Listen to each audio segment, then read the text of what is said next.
Mm.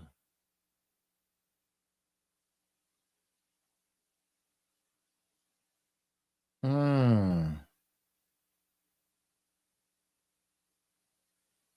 That's crazy. I'm sorry. I'm sorry. I didn't know it was gonna be off. He was in the middle. No, it's fine. You're good. I didn't even realize what you were saying when you said you were gonna do another stream. I'm thinking another video, so that's fine. Yeah, because it was blocked. It wouldn't come. Nobody can see it but us. That's So crazy. That's yeah. crazy. So you was like, so what are y'all thinking? Now someone said, "Broop." I said, I "Oh, know. I didn't." I'm thinking Stephanie disappeared. You said, "Ooh." Well, apparently they didn't like what I was talking about. Yeah, that's That's crazy. the thing I don't understand. You can have these people all over talking craziness, and here we are just watching a video about Right. what's Well, going that's the on. thing. If the video is showed in its entirety, and I think the system kind of recognized that, hey, this is their video, and you just copying it word for word, video by video, frame by frame. So That's you got not to allowed change on it their up. You got to platform. stop in between or whatever. Like because Yeah, a little bit of everything, and or it is all depends on how they feel. or is this a licensed video? Maybe this is a company that put this out, like like Club Shay Shay. Like it's Right, and actually a that's big why company that just if I'm playing it like this, then it'll look a little different, and the majority of the room, and this is skewed a little bit. You see how this is on a diagonal, and you got some. yeah You see the lights. You can see them blue lights in there. That kind of yeah help mm, camouflage the okay videos that we're doing. okay So it's 100,000 different things. But people say, yeah, okay play it from here because it's better with StreamYard. So we bought the StreamYard and all this stuff. I'm like, God dang, man, y'all don't. So now I'm looking at getting a bigger picture here so y'all can see it. And a camera yeah picking it up is different. It's not 100% pure. got you It's coming through got the you. air, so the pixels are a little different. All right, we'll play the game. What game? The game, whatever game they're trying to play, we'll Oh, play oh, it. oh, oh, yeah. Yeah, chestnut Thought checkers. I Okay, lost my you move. guys. Let me get my knight in position. Alrighty. Let me Where's get my Murph? Murph must have been gone anyway. No, Murph was on the other side talking to me. He said I dropped the link for him. I I don't dropped see the him link anywhere. for him too. I thought I Okay, did. hurry up, Murph. Yeah, I guess he ain't coming back. Should we finish this up? Uh, Not Or this we should same wait. one. We should wait Let's a little while let's to do a do different one. a video Um, because we uh, didn't finish up the that's so weird. remember the police guy? Um, How we which police guy? So what does everybody think? Because we didn't really discuss what's going on. Like that's what I was saying. Like it's kind of strange that bigamy is I think it's called bigamy is illegal in the United States. You can't have more than one wife in the United States. However, they allow these people to live on their compounds and have um more than one wife. And it's how do you get around this law, but everybody else doesn't? And then on top of that, because it's not like it's a shocker to anyone that you're out here marrying 14-year-old girls, some of these people. How are you allowing that to go?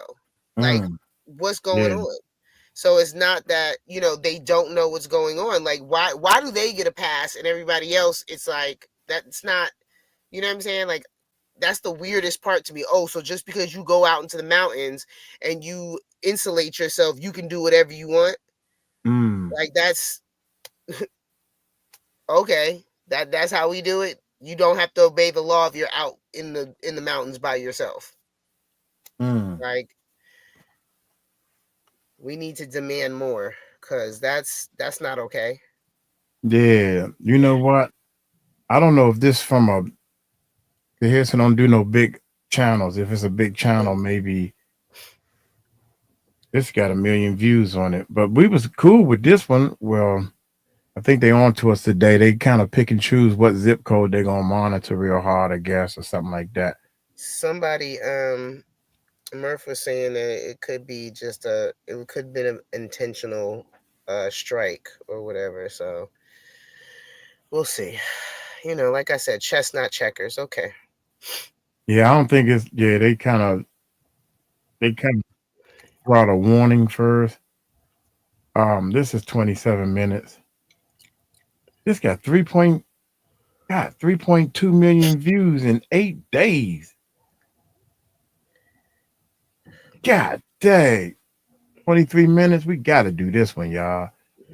When a evil principal doesn't realize he's being filmed. Man, we just got negativity all everywhere you look. Yep, Jesus. all over. Why would you be a principal? It's disheartening. Y'all getting this? Well, Stookie 6. Stookie 6, the state used to be employed, exception though passed, huh? Polly. Mm-hmm. Exception though passed BC, they made the rule allegedly in the day. Because What that means. he said the state used to be poly. Poly means more than one, you know, person. Oh, Murray. So they made an exception though and passed because they made the rules allegedly in the day, because you know that's what the rules they made. Well, it needs to be over. It's 2025 now, so we need to nip this in the bud. And there's no rule that should justify you being with a 14-year-old and you're 80 years old, because that's just ridiculous. That's just these people. Lisa, you don't get in trouble for using all capital letters. I think the Mars don't like that. Murph not here, so I think using all capital letters is not good. Thanks. That's right. Yeah. Thank you, sweetheart. You're still beautiful. Murph, at least your flight. Murph must be on some Mission Impossible stuff right now. Huh? I said Murph must be on some Mission Impossible stuff right now. Doom. I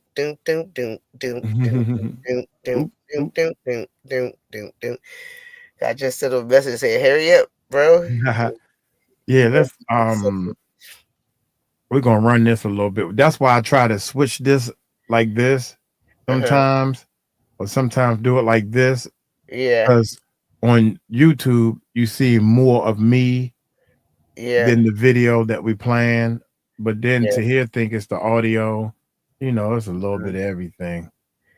Yeah, it's just the fact that the enemy don't want us to get this information out there to people. He doesn't want us sitting and plotting and planning on their demise. But you know what?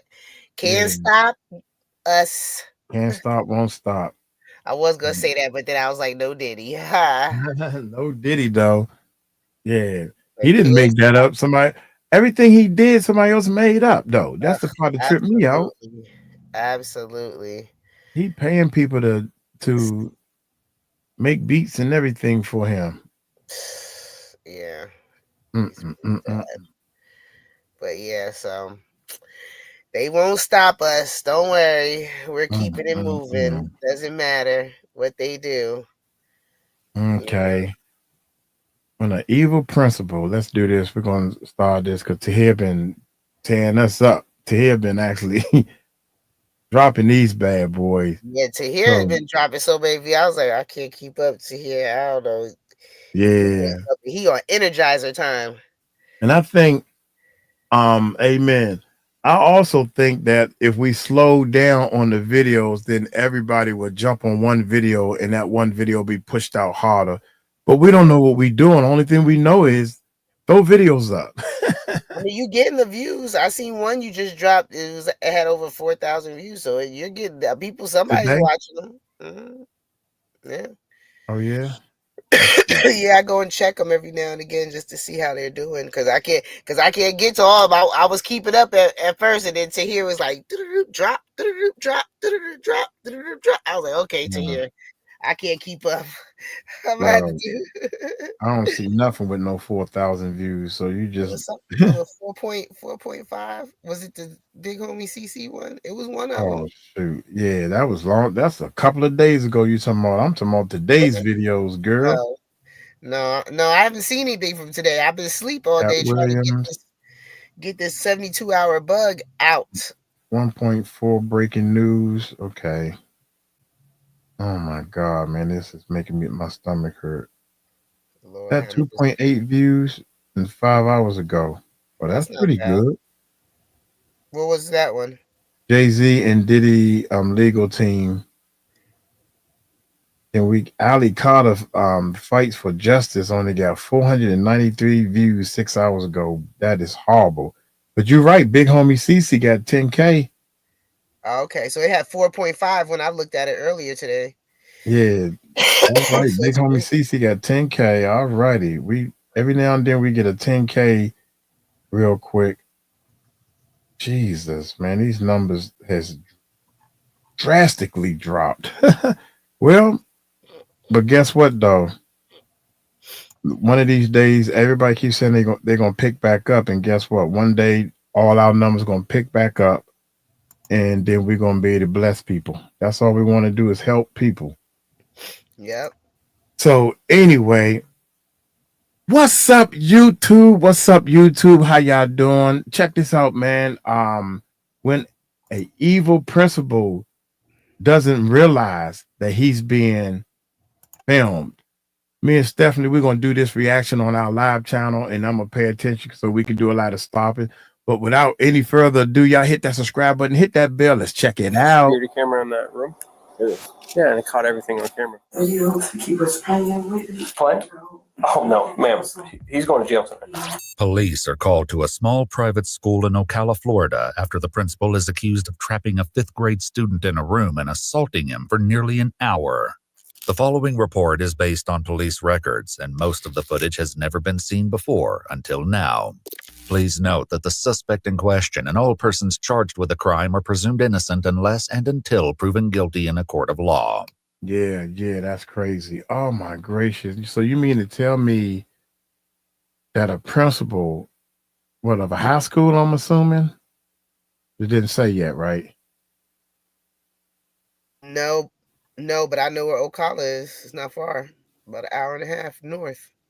Oh yeah, you know where it's at?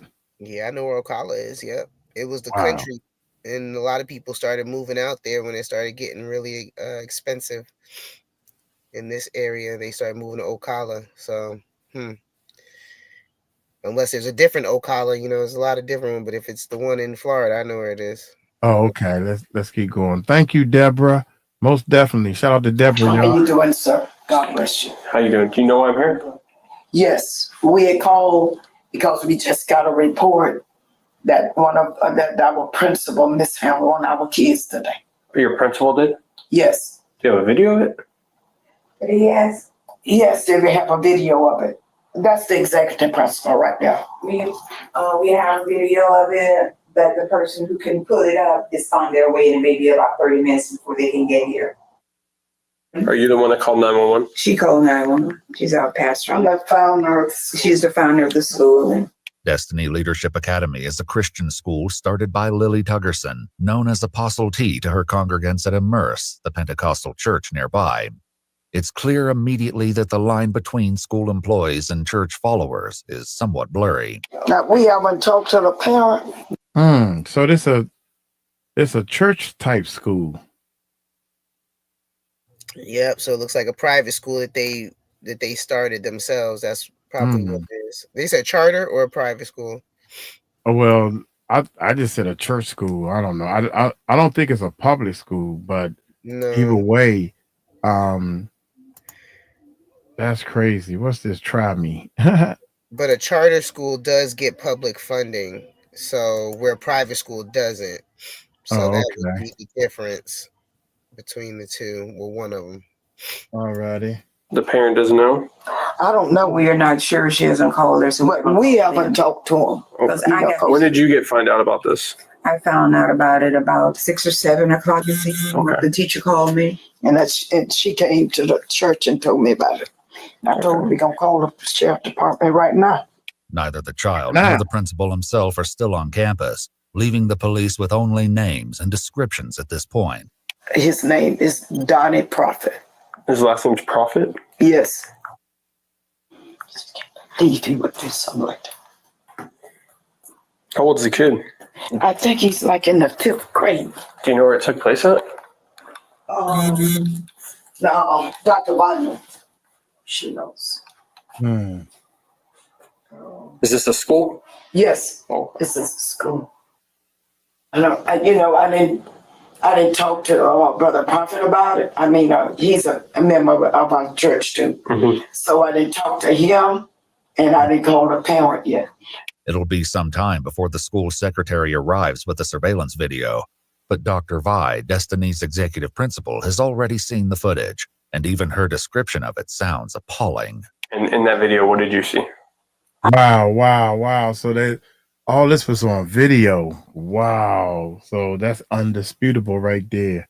Right. There needs to be videos everywhere where there's children. Anywhere where there's children. And there shouldn't be any adults by themselves with children ever. Like that's interesting. I saw the principal in severe physical confrontation with the student. And what physical did you see? I saw him throw the kid on the floor at one point. And what do you mean by throw? Did he pick him up? Did he push him?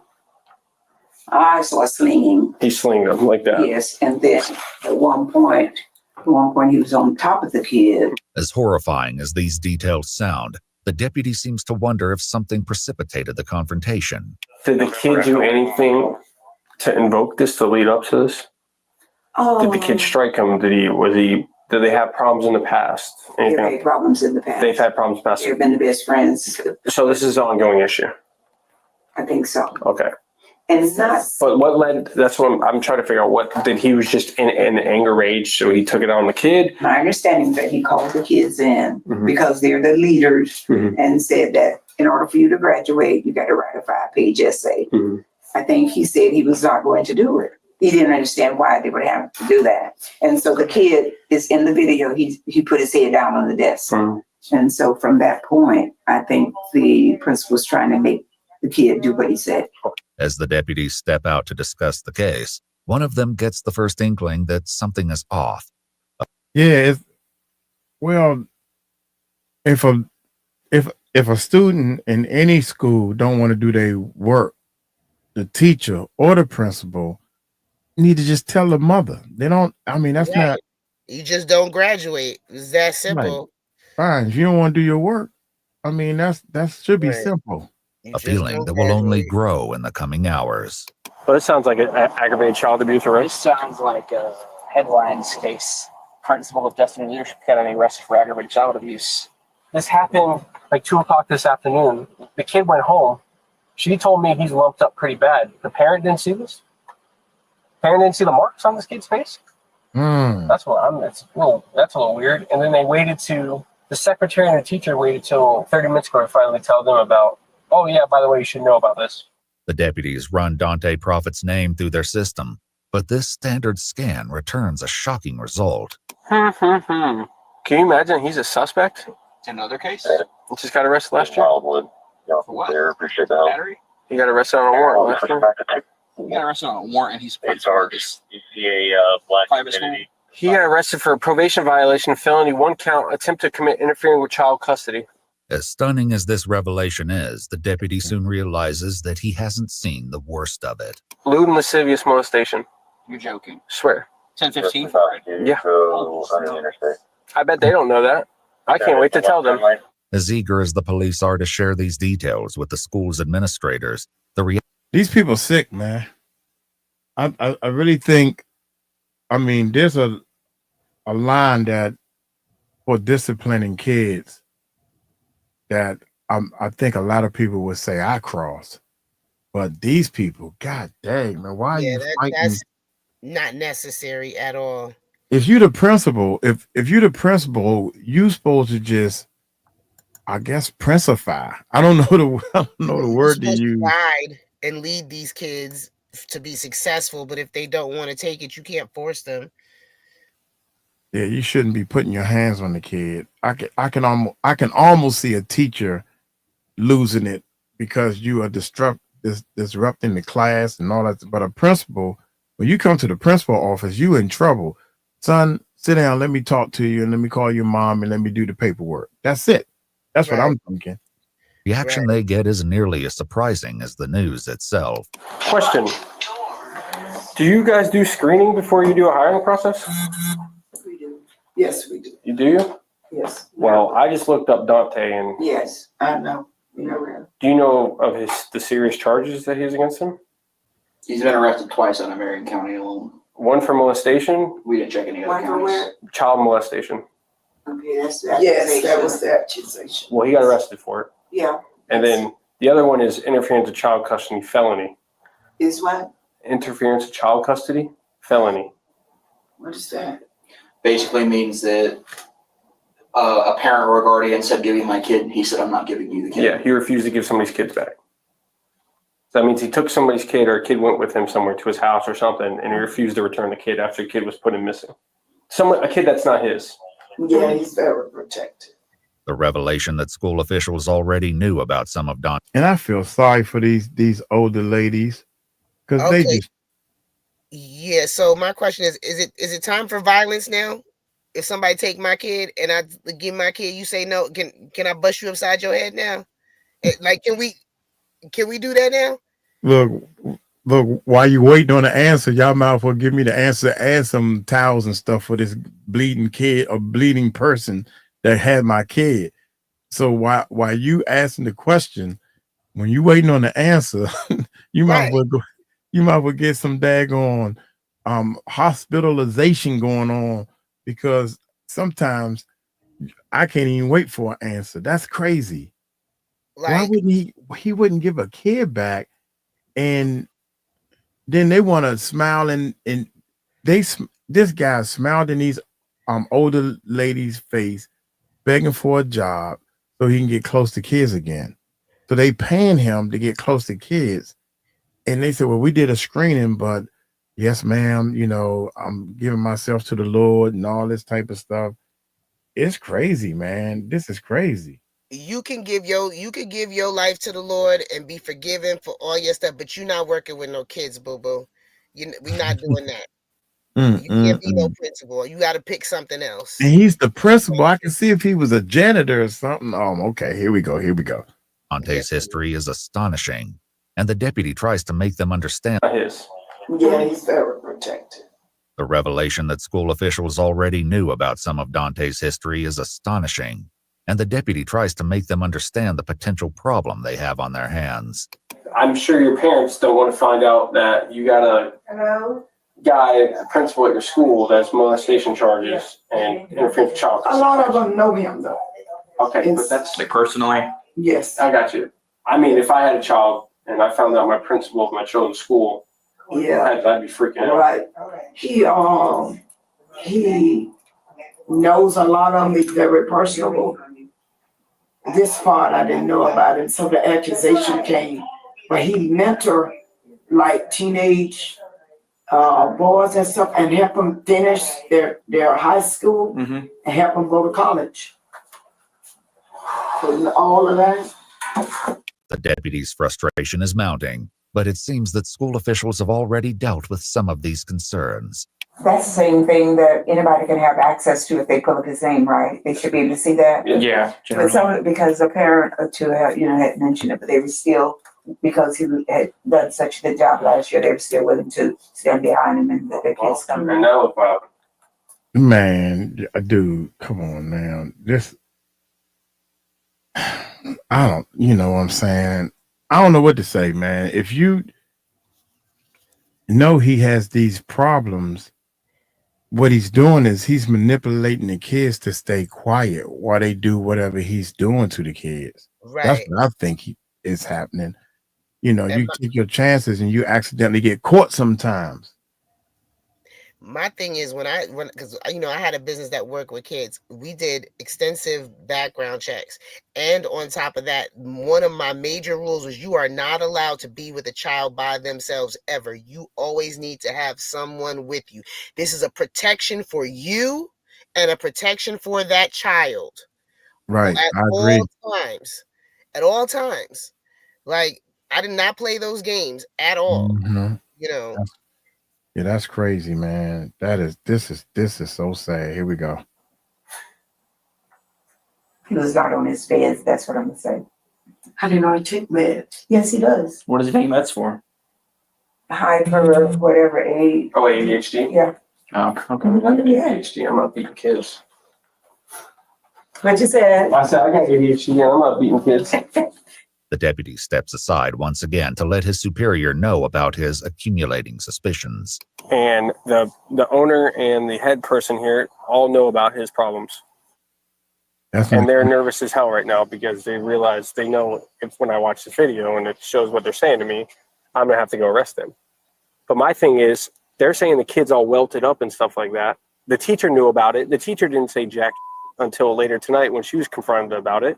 Yeah, so I think it was a little hush-hush job going on here because they have already admitted to me that a couple of parents have came forward to them about, hey, what's up with this dude? We looked into him, and they're kind of like hushing him down like, oh, no, it's nothing. I think these people know that they're probably in for a lawsuit because they're acting real nervous.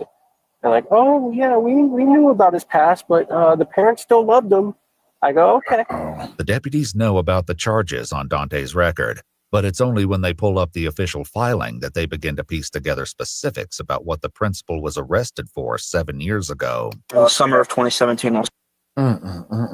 This thing is that I kept saying, why is this? She's an older lady. Why is she sitting down? And the other one, they should be frantic. They're a little too calm. And the only pass I'm giving them is they're a little older, like my mother, for example. You know what I'm saying? But if you're in a church, I mean, you talking about kids, you should be kirking off a little bit. I can't believe he did that. You know, the principal. That's kind of strange, and that's what they're saying. Okay, here we go. Dante's record. But it's only when they pull up the official filing that they begin to piece together specifics about what the principal was arrested for 7 years ago.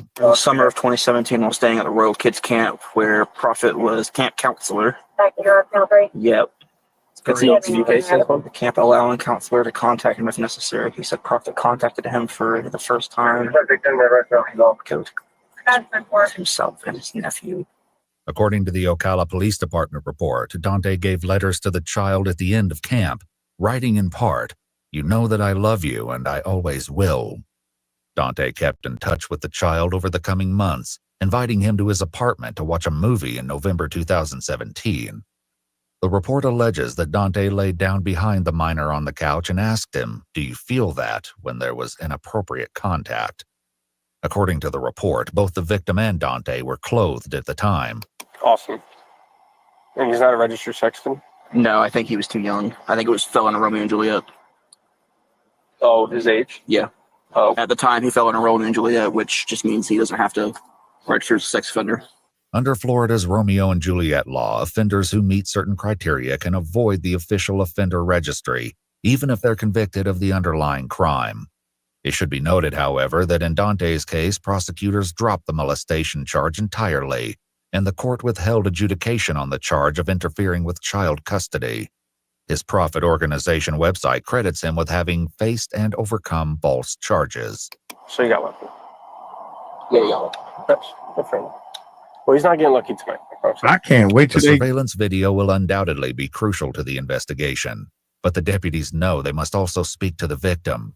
The founder of the school calls the child's mom and passes her phone to the deputy, a decision she may soon regret. Here, you want me to talk to her? Hold on. The sheriff want to talk to you. Hello, ma'am. How are you? Hello, sir. How you doing? Hey, do you mind bringing your son up here so we can talk to you guys? Because we're going to have to talk to him regardless. I understand. I'm just a little taken aback right now. I'm trying to get my bearings because I was almost asleep myself. Yes, ma'am. So I'm supposed to wake my son up and bring him out there? Yes, ma'am. Have you noticed any bruising or lumps or anything on your son's face or body or anything? He felt like Mr. Prophet hit him with something. I said, I don't know if they were sports playing. I don't know, but I'm like, what are you talking about? You know what I mean? The mom ultimately agrees to bring him up to the school, but as the deputy hands the pastor's phone back, he notices something alarming in her recent call history. All right. Did you call Donnie Prophet? Yes, I did. Why? Why I called? Yeah, why'd you call? Did you talk to him on the phone? No. Don't call him back. Don't call him. If he calls you back, don't tell him we're here. Don't tell him he's under investigation. Don't ask him about what Yeah, happened. do not call him, please. These are very serious charges. Yeah, we want to get our ducks in a row before we talk to him, before he has time to put a story together in his head about what happened. Or leave town. Yeah. Realizing that the school's other top official, Dr. 𝗑𝗢𝗓, has disappeared from view, the deputies track her down to make sure she's not also trying to reach out to Dante. Ma'am? Just my way. Oh, okay. No, she called him twice. And I saw that it wasn't a missed call either. It was an answer because I saw the seconds next to it. Yeah. She They are, see what I'm saying, man? What's wrong with these people?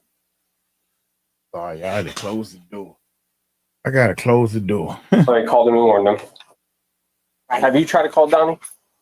Apostle did. I know. Did you? Yeah. Did she talk to him? No, he didn't answer. Okay, good. Yeah, we can't have people calling him. Pardon? So we can't have people calling him. You don't want people calling him? No. He's got a history of running. While the officer mentions about Dante's history of running, we haven't been able to confirm the basis of this statement from the records we have access to. Before police can think about tracking Dante down, however, they need the full story. The 5th grade victim arrives, giving them their first chance to hear about the incident firsthand. So what happened today, man? What happened between you and Mr. Prophet? The boy begins with a story that matches what Dr. 𝗑𝗢𝗓 said earlier. He was pulled from class along with a few other 5th grade boys. Soon enough, however, the other boys were sent away and he was left alone in the room with the principal. I didn't want to be in the room at that time. So I couldn't even excuse myself because he wouldn't even let me go through the door. Did he ever throw you on the ground? He did hit me on the ground. He did hit you? And I don't think like about... Where did he hit you? Well, the thing that hurts the most is inside of my Can I see your hip? Yeah, right here. Like it's right here. Here, show me it. You're okay. You're outside. I got you. I'm right here. Go ahead. Right there. Here, show me. He wants you to see. He wants to see. It was like a line, a big line bump. And she was like, Let me see. it looked like you got hit hard. I'm like, oh, that's how Mr. Prophet hit me with that computer cord thing. Yeah. The child's mother says that she first heard something about the altercation during a doctor's appointment this afternoon. He told the doctor, like, what do you do about all over body pain? I'm like, what are you talking about? You know, because, well, you know, just all over body pain, like really it hurts here. And It hurt his hips? Yeah, he said Did he told the doctor that? He told the doctor on the television. He said. Oh, it was a television. Yeah, it was a television. She was like, I said, well, maybe it's growing pains, you know, because he's getting tall. Do you need anything else to tell us, buddy? Did he touch you? Listen to me. Watch me. Look at mama. You are safe. Oh, I'm gonna make sure of that, Bubba. I promise you You are that. safe. And I will protect you with everything. If there's something you need to say, you need to say it. We will take it and we will do what we have to do to make sure everything is right. Okay? There you go, mama. There you go. I mean, you said the words. It ain't a lot of emotion in it like it should be, mama. It should be a whole lot more emotions. I would be like, look here, baby girl, baby boy. You my man. I have talked with plenty of emotion to my loved ones, the little ones. Look, man, let me tell you something. I'm going to break it down for you. Did Mr. Prophet touch you in any way that is not appropriate? No. Are you sure? Yes, right. What did or didn't happen today will soon be clear because the secretary finally arrives with her computer. and it won't be long before the police realize that this incident was far worse than the descriptions made it sound. Is the video on your laptop? Yes. There's multiple.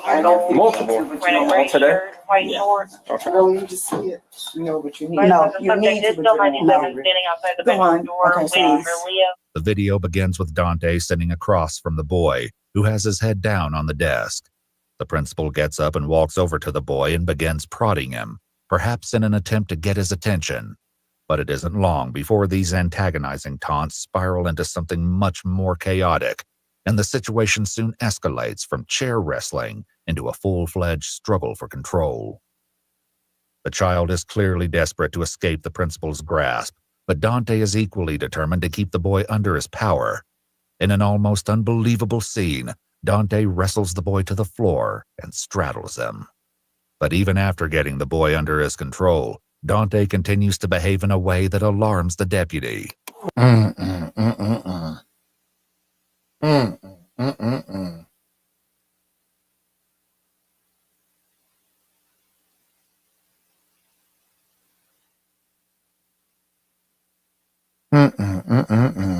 Why is he patting him like that?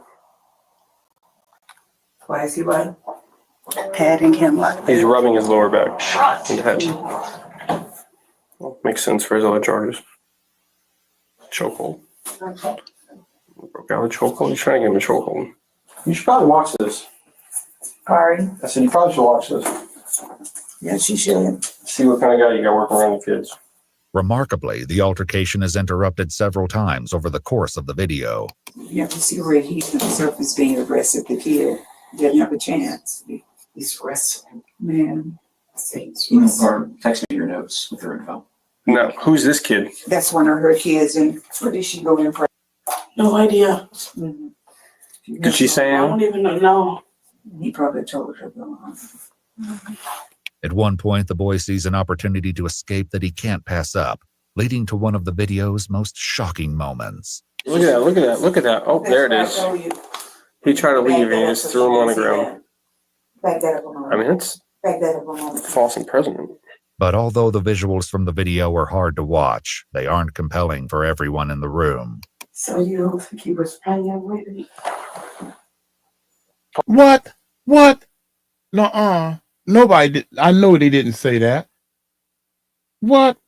Did I hear that? But although the visuals from the video are hard to watch, they aren't compelling for everyone in the room. So you don't think he was playing with me? So you don't think he was playing with him? Who was that in denial? Are you? Yeah, playing? Yeah, you right. Yeah. He was playing. False imprisonment. But although the visuals from the video are hard to watch, they aren't compelling for everyone in the room. So you don't think he was playing with me? Play? Oh, no, ma'am. He's going to jail tonight. It was over now. At times, Dante's movements are slow and methodical, and the camera catches it when he slings a computer cord of some kind at the boy several times. The child later said that it was this cord that caused a visible mark on his face. I think we got it. But for as much as the deputies have already seen, the video doesn't end there, and the horror of the ongoing bullying leaves the women nearly speechless. Spirit, what we call that, that was overtaken, and it's definitely spirit of reality. It's snapped. Yes. No reality. Yes. No. This little kid is up under the table, y'all. That's a sign. A lot of kids, when they want to hide, no matter what, they get up under a table. Where's Murph when we need him? Where's Murph when we need him? This is amazing right here, man. I cannot believe how these older folks are in disbelief, so to speak. You don't think he was just playing with them? Really, lady? Speechless. Spirit, what we call He's that, under the table.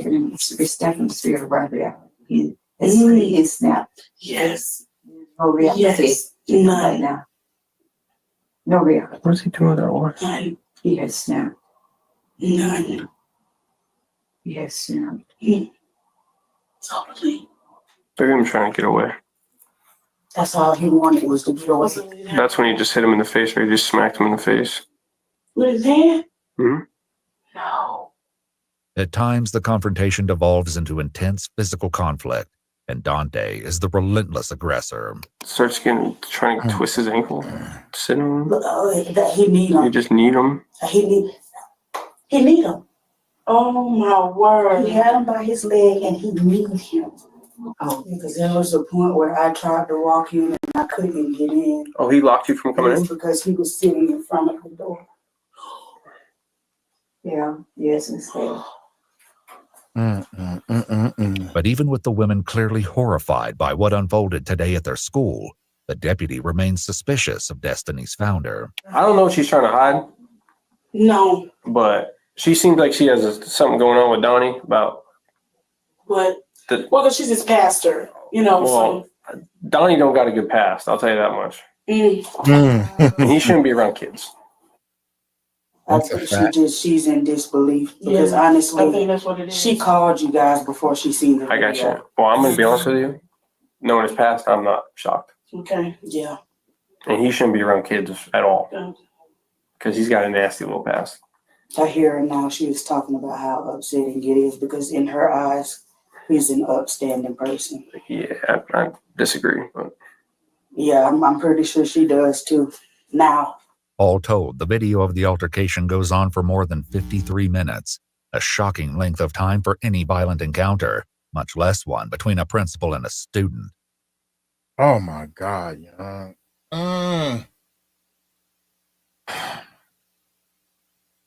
53 minutes, man. That is, and that little boy came back, man. I don't know. When I was in the 5th grade, where I was in the 5th grade for the second time, so I was a 6th grader. Dude, I would have been kirking off. Look here, officer. I don't know, man. These kids, they puzzle me to death. The kids, you should have been looking at that police officer dead in his eyes and say, he did this to me, he beat me, whatever. Did he ever hit you, put his hands on you? That's what the mother said. No. Oh my God. Making matters worse, the school secretary says that he's the last kid anyone would expect trouble from. He's super intelligent, probably the smartest kid. Probably smarter than me. Gonna get the principal award. What's very respectful, very mannerable. As for the other deputy, he lets the school's administrators know that he's seen enough. I don't know what you guys are going to do in-house wise, but I'm going to go find him and I'm taking him to jail for aggravated child abuse. Okay, it's a 2nd-degree felony in the state, and you won't get a bond. So what you mean? You don't know what we're gonna do? No. I'm saying I don't know what you guys are doing in-house wise. Firing them, get rid of them, whatever you guys are doing. I'm saying on my end, I'm taking him to jail tonight. Oh, he's not. It's no way that he can be here. Yeah, no, I agree. No, yeah, we got to think about that. Of course, the main obstacle now will be finding Dante Prophet, a challenge he'll have to face without the help of Destiny's founder. Does anybody know where he lives? Pastor, do you know where he lives? No, I don't get into people personal. Okay. So the deputy knows that he may still have a long night ahead of him, but he takes the time to check with one last person before he leaves. Is there anything else you need to tell me, Bubba? No, sir. No? Okay. I'm sorry this happened to you, man, all right? I'm going to do my best to get him, okay? You take care of this, okay? You're a good kid, man. You're a strong kid, all right? Remember, look at me. You did nothing wrong, okay? Okay. All right? The deputy doesn't have a beat on Dante's exact location, but he does have a phone number. Unfortunately, Dante is extremely reluctant to meet in person. Hey, where you at, buddy? We got to talk. We have to talk. Yes, sir. What do you have to talk about? Well, we could talk about that in person. No, let's just talk now. Do you have an incident with another child today at school? What happened? No. That's what I'm asking, sir. I mean, I'm not trying to ask. Oh my God, it's like, think about it, all over the United States, man, all over the world, you got to go through this tick for tack bull. Actually, pointing directed questions here. I mean, did you have an incident with a student today at Destiny? I did not. Okay. Well, where are you at now? So I got to talk to you, Bubba. You'll have to contact my lawyer. Having failed to convince Dante to meet voluntarily, the cops head out to the address they have on file for him. How you doing? Is there a Dante Prophet here? No, sir. Where's he at? We haven't seen him. We haven't seen him? No. So he's not here at all? No, he hasn't been staying. What? Yeah, he did some not good things today, and he's running from us, so. All right, well, I appreciate it. No, sir. Thank you. But if Dante's on the run, it doesn't last. He finally agrees to meet with the deputies at Immerse Church, only a few hundred yards away from Destiny Leadership Academy. The deputy begins by reading him his Miranda rights before Dante launches into his story, which starts with some unsettling comments supposedly made by the student. Claims that are Dante's alone and haven't been independently verified. She wanted to hurt himself, hurt me, you know. Who's making statements? Yeah, I can't hurt me, hurt himself. Why would you say something like that? Hurt the school, because lately he's been kind of having some hard times. Okay. For him lately. What do you mean by hurt the school? Says occasionally crazy statements. So, you know, okay. And, you know, he have said that he want to shoot up the school. He want to blow up the school. I don't think he's going to actually do it. Okay, but those are the statements he made to you today? Yeah. He said he was going to run out the room. And one time I had to grab him and stop him from running out of the gate into traffic. Okay. And that's what he said he was going to do. Were you trying to prevent him from running out? Oh, 100%. What did you do? How did you try to prevent him? I grabbed him with a force. Okay. He after that he did spit on me, but he spit on. Where did you spit on you at? In my face. Oh, okay. By grabbing, what do you mean you grabbed him? Meaning that I grabbed him. I tried to. Did you grab his arm, his leg, his hand? I probably did all of it. Okay. To restrain him. You were trying to restrain him? I want to keep him safe. The deputy, who has seen more than he's letting on, doesn't seem to appear convinced of this defense. Yeah. So you're telling me this, and I've talked to everybody else at the school there today? Yeah. Everybody. And they all told me the same story about him. Very smart, very intellectual. Very smart, very intellectual. Not one of them ever mentioned to me ever about him ever making statements before. I did. They all denied it. They all said that he's never, because those are the type of questions I ask. I say, hey, is he a misbehaved kid? Does he misbehave at all? In general. Does he cause problems? They said no. If Dante still feels that he may have a chance to talk his way out of this dilemma, the deputy soon closes the door on that possibility. So, I don't know if you know this or not, but there's a security camera in that room. There is. Yeah, and it caught everything on camera. Everything. Especially when he had his head down and you came up and started grabbing him on the legs and poking him and grabbing him in the chest. When he wasn't talking at all. His head was just down and you approached him. So why'd you do that? Okay. At the time when I'm not hurting him, I'm trying to get his attention. He said he was going to hurt him. But you're touching him. I'm not hurting him at that time. But you're touching him. I want to get his attention. Okay, but are you allowed to touch somebody without their permission? If I'm not hurting him, I don't think. No. With that said, there's only one last thing to do. Turn off from him. Doing right back. You're under arrest, okay? Yes. I will tell you. I don't believe that you're trying to stop him for the hour and 15 minutes that the video was recorded. Okay. By you kneeing him in the head with the welt on the side of his head from hitting him with the cable from the computer. I did not. You kneed him. You didn't knee him. I didn't say in his head.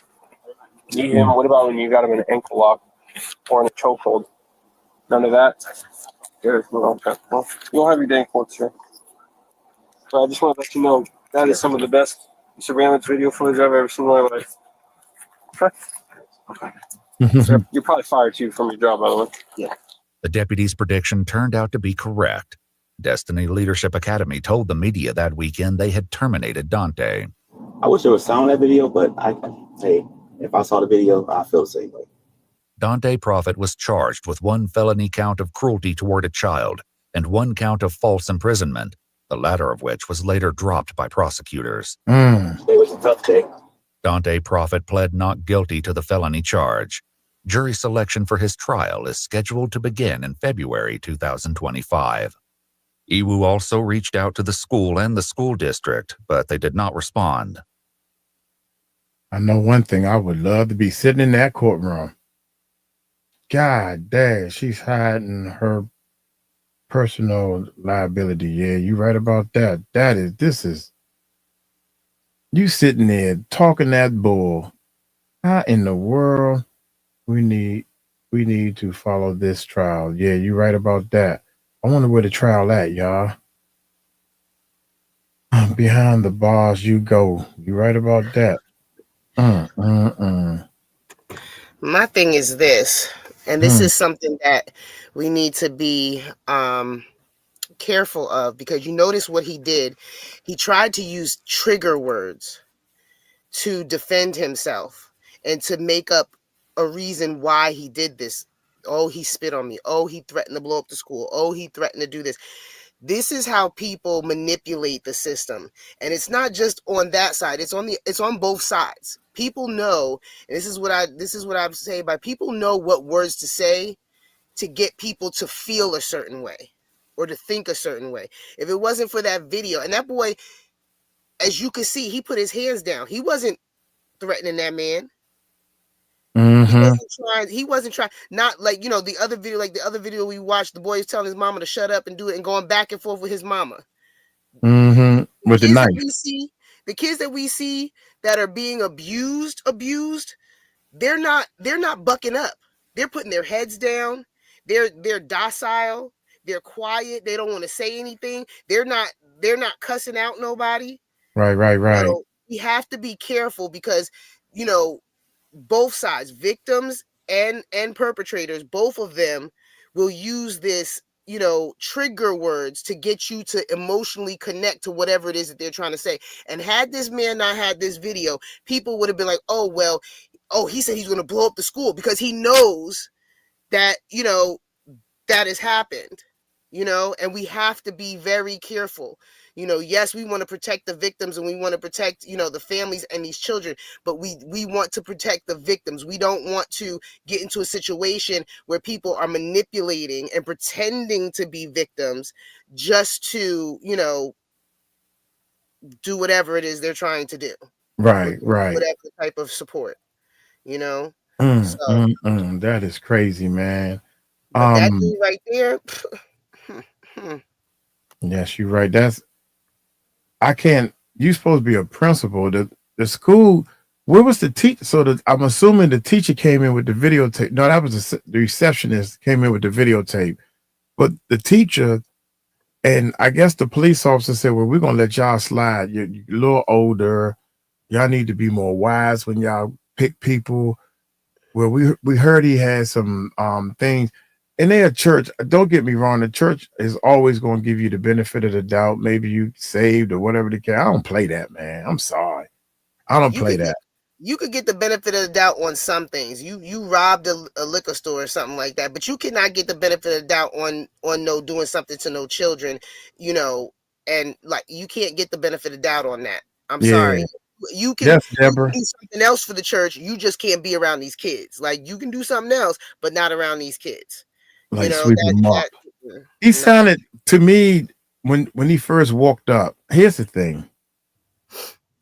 You have an aura about yourself when you present yourself in front of the police. You have an aura about yourself when you present yourself in front of the church. You have an aura about yourself. And no matter what, you seem a little, for lack of a better word, gay. You got too many gay tendencies, even when the police are around. Like, why y'all want to talk to me for what? Whatever. If I don't have nothing to hide, Your Honor, even if I do have something to hide, I like to get to the bottom of things real quick. Yo, what are you saying? Y'all think I'm in trouble? Do I need to get a lawyer? Look, just like remember the guy was talking about, he put his hands around the person and gave the girl a back thing. Yeah. Yeah. Knew he was in trouble. I mean, let's be honest. Don't sit there and lie. Good and well that girl said no to you plenty of times. You know what? You're right. She said no, and I did it anyway. God dang it. And you're just a creep. That's it. You're just a creep. And there's plenty of creeps out here that will go as far as you allow them to go. And, Right. And you. That's sad. I don't remember. Gosh, I don't remember. You lying, cuz. You remember anything else. And the police officer asked you what you had on that day. Now, that's something I wouldn't remember. I don't know what I had on that day, but I do remember. No. She said yes. Yeah. You know, so yeah, man. We got some good news. Our other channel is now monetized again. So all three of our channels is back monetized. Thanks Nice. to hear got our channel demonetized. Good job, Tahir. You got us back. Yeah, but he got us back. And he said, you know, great job, man. He was so sad. And we human, man. We human. We're gonna make mistakes. You feel me? And I don't expect to everybody to be perfect. We human, man. We here to make mistakes. We here to learn from our mistakes. To here put a video up and it got us not only striked, it got us banned for making money on the channel. So now now that the channel is making us money, we got to pull a lot of videos over there too. Mr. Network. Yeah, so don't forget to say peace out. Oh, that's right. Hey, I forgot we're doing a reaction. Look here. We're going to get on up out of here. We done talked about so many things. Thank y'all so much for supporting the channel. Go check out Mr. Network. That's our other channel. Go subscribe there. We're going to be doing more of the younger generation and probably putting these type of videos up on there. So y'all take it light, take it slow. Y'all tell them Uncle Mike told you so. Peace out. Okay. Peace out. Yeah. But we ain't going nowhere live stream. We still here. Yeah, we're not going anywhere. That's just for the cuts and the edits, right? Yeah. I wonder if we was to do this Sean Otwood, which is almost 2 hours, but I think people will come in because this guy, I don't know, who is MK Ultra Survivor. I don't know. Let's see.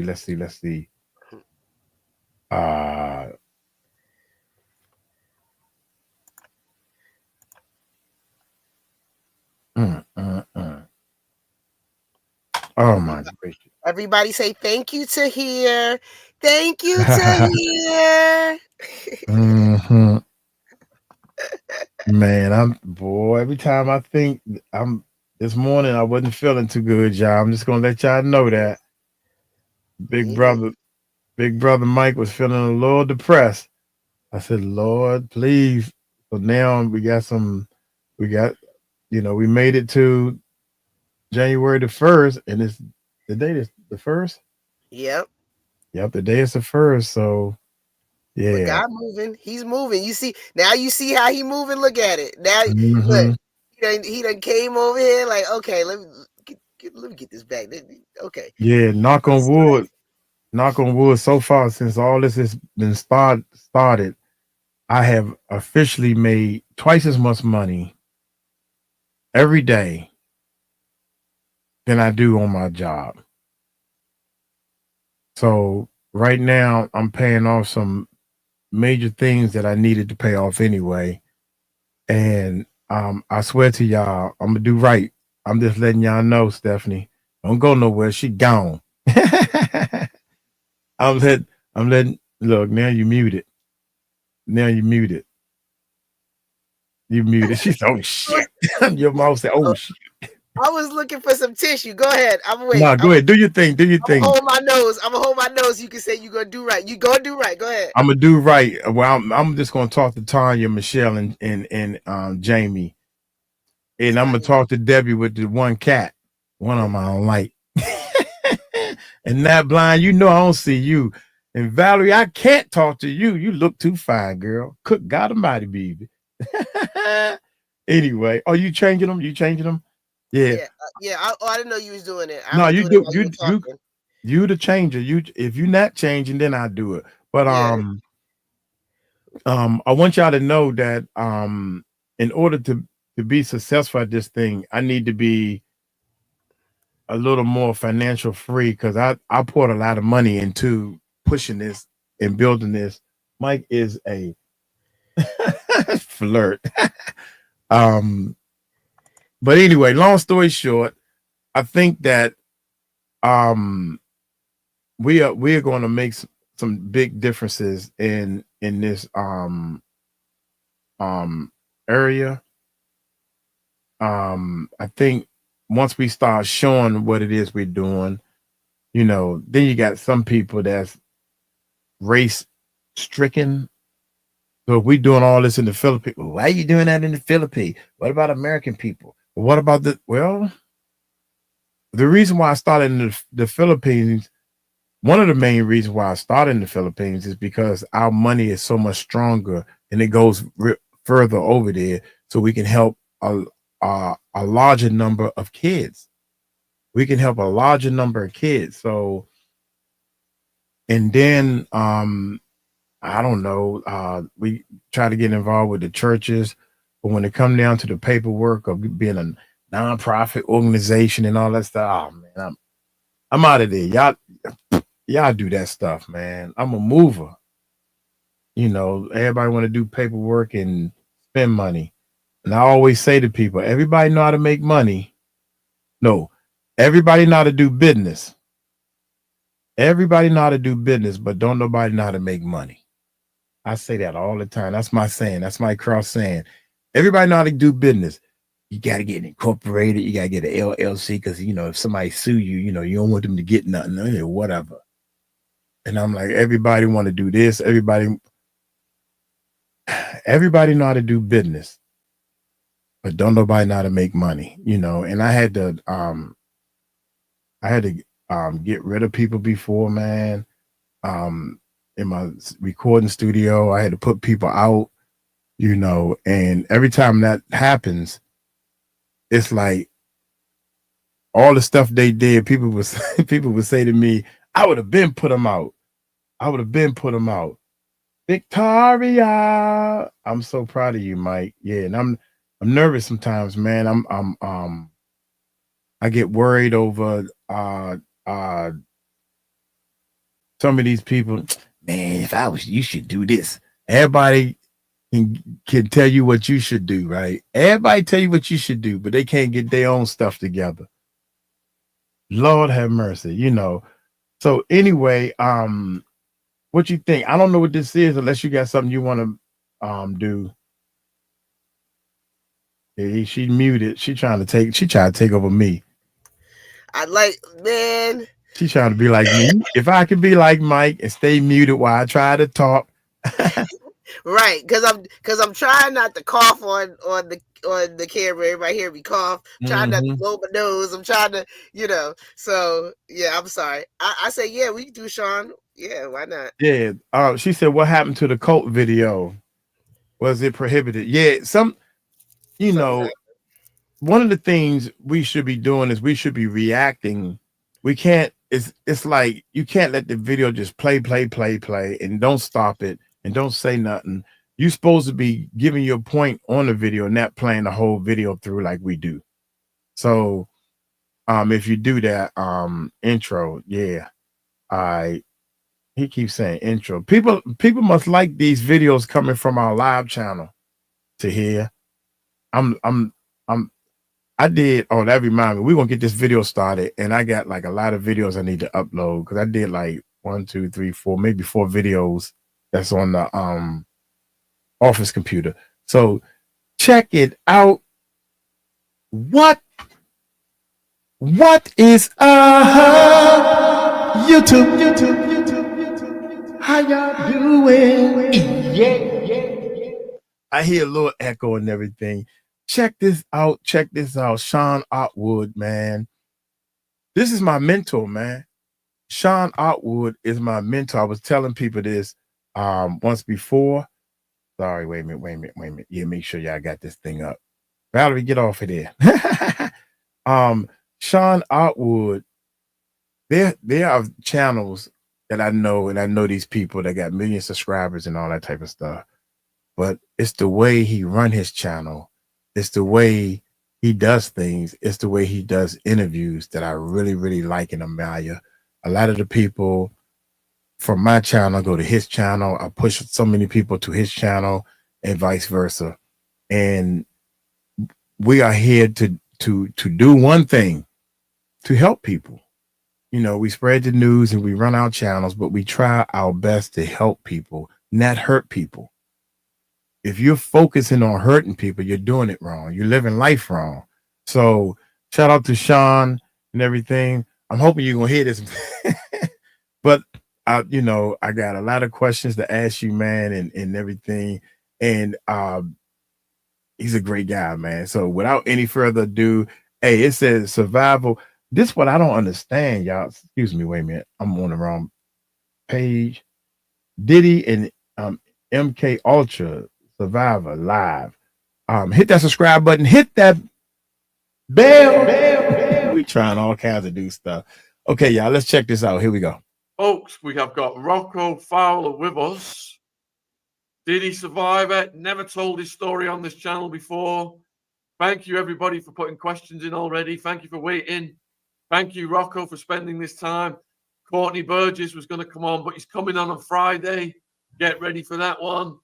And Rocko, please tell the viewers first. Let's set the table a little bit about you and what your mission is with this. First of all, my name is Rocko Fowler. I am 37 years old. I feel that a lot of stuff, you know, you don't just meet people, you know, just because of a coincidence. There's reasons to meeting people. I believe in prophetic dreams. How I actually really truly started to wake up to this was not only when Diddy was arrested, but I am what they call the Hamptons club going, you know, back when I was 17 years old in 2006. And I was lured into one of Diddy's SUVs from a club. I was given a shot, and they were like these little vials. Looked like these little vials. And all of a sudden, I didn't know what happened. I just totally blanked completely out. Now, I've suppressed this for years. You know, they say there's the story before a story as well. I don't know if he's gonna get to it, but Debbie with the 2 cats said, I am also a survivor of MKUltra and SRA. What is MKUltra? Because that's what he got on here. Do you know what that is? Is the mind control, right? Isn't that like some drug that they give them that their mind controls, something like that? So MKUltra is a drug. Is that what you're saying? It's a mind control type of thing, like where. Let me. I mean, is it a drug? I mean, what? I mean, what is? I mean, do you know? I'm about to get it for you. You about to Google it? Yeah, because I don't want to give you wrong information. Yeah, I want facts. What is it? I don't know. Who was the? I think somebody said, yes, it's mind control. Okay, we know that, but how I can control your mind? Give to the kids. I'm controlling your mind right now. I want somebody to super chat. I'm controlling somebody's mind. It says, you ready? It says, Project MKUltra was a human experimentation program designed and undertaken by the U.S. Central Intelligence Agency to develop procedures and identify drugs that could be used during interrogations to weaken individuals and force confessions through brainwashing and psychological torture. You want me to go further? If you want, that's I mean, the term MKUltra is a CIA cryptonym. MK is an arbitrary prefix standing for the Office of Technical Service, and ultra is an arbitrary word out of the dictionary to denominate this project. The program has been widely condemned as a violation of individual rights and an example of the CIA's abuse of power, with critics highlighting its disregard for consent and its corrosive impact on democratic principles. So they did use drugs to mind control people. Golly. And that is the United States, ladies and gentlemen. Welcome. Welcome to the United States. I was wondering if because 𝗟𝗡𝗏 was talking about stuff like that, and that horse tranquilizer stuff, man. I would love to know more about that. because I think some people saying that it was addictive also. The 2C? That's what you're talking about? No, I don't. I just know horse tranquilizer. I don't know. I think That's what it's called? 2C, I think it's a horse tranquilizer mixed with something else. I think it's a combination of drugs. I'm thinking. I'm not a pharmaceutical historian or professional, so that is way outside my element. Yeah, looking for her. That was Cassandra. That was Cassandra, Valerie, that said that she needed to earn. But we're get in touch with each other. Okay, let's keep going. Let's keep going. So the human trafficking, I was almost trafficked in the CPS. Rocko, we're going to call it transportation. Human transportation. Pardon. I apologize. I'm just free will, man. That's it's when you have that pain built up inside of you. Of course. And you don't know where to turn. You're like, you know what? I'm going to start telling my story. I don't want people to believe me. I don't want anybody to believe me. What I want you to do is I want you to do your research. Mike, do you want to understand? Yeah, that would be nice, wouldn't it? Thank you. I just making sure. I'm like, I can see right. it. They can. Yeah, you're right. I'm looking at the main screen. What's really going on underground, and that yes, there are satanic rituals. See, that's what killed me. This is what's killing me. What's really going down underground. And the part that's really killing me is when people was telling the stories about these tunnels, I'm thinking, yeah, right. Okay. So somebody had a tunnel built under their house. Golly. Because I was trying to build a tunnel in my backyard, but I wasn't trying to do nothing stupid. I was just making a elevated dance floor on the stage. But anyway, I was thinking that she lying or he lying. Ain't no tunnels and all that stuff. And the more I think that it is so many freaking tunnels that is stupid. It is so many YouTube videos and stuff. TK, it's not a drug. What you mean it is not a drug? All right, here we go. All right, let's keep going. And he said, still you don't know where to turn. You're like, you know what? I'm going to start telling my story. I don't want people to believe me. I don't want anybody to believe me. What I want you to do is I want you to do your research and what's really going on underground, and that yes, there are satanic rituals still taking place. And the other thing is it doesn't just have to be celebrities. It can be bankers. It can be police. I've been a target of the police my whole life. That's why I never went and reported any of this stuff. I mean, I remember waking up in a bed next to two other guys, butt naked, but not knowing how the hell I got there. Rocko,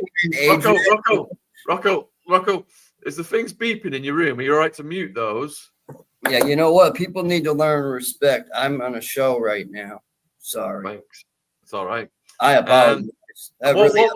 What we want to do, it's all right. We're going to take this opportunity to slow you down because we want you to go over this in the order it happened in a slow format, and we want you to set the table, and we want you to explain to the viewers before the Diddy stuff what your life was like, what your aspirations were, that kind of a thing. Well, okay. I grew up in the Hamptons. So I grew up with a very rich family. My grandfather was a vice president of Local 1298, the road working union. He actually saved a man. That's how he got the job. He never had a college, never had high school, never made it past third grade. I was born in a Confederate state, and Confederacy has a lot to do with what the if you watch the X Factor interview where they speak about this stuff, how like bloodlines and so on and so forth. You know, I was always a target. Always. My whole life seemed to be a target. I seemed to always want to be a loner. You know, when did that start? When did that first start for you? How young were you? Well, see, it's like, we're talking about the Diddy stuff? Because I mean, I want to know about you as a person, your life. I had an ET contact. Yes. I had an extraterrestrial experience at 3 years old. My mother remembers me being held down, and they were grays. Now, that started. I was having night terrors, all kinds of stuff was going on. And, you know, I was going to school, ironically, on an air base, preschool.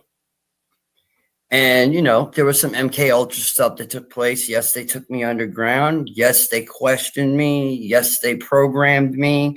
They programmed me with different alters, personalities, where I can go from being one person to being another person. So I have female alters. I have actually one that's in love with Diddy. I'm keeping it real. Like this is how spiritual this stuff gets, you know. But real quick, for those out there, Adria English is definitely telling the truth. I've seen her in my dreams before I even spoke to her. I mean, that's how spiritual this stuff is. Wow. You hear that? Wow. Wait a minute. English. I heard it. But I never said none of them was lying. I never said that. I don't know. It's clear that there's abuse going on. Yeah, all of them. I think. Go ahead. I think all of them getting abused. Yeah, it's clear that there's some abuse going on somewhere. What exactly, when, where, how it happened, I don't know.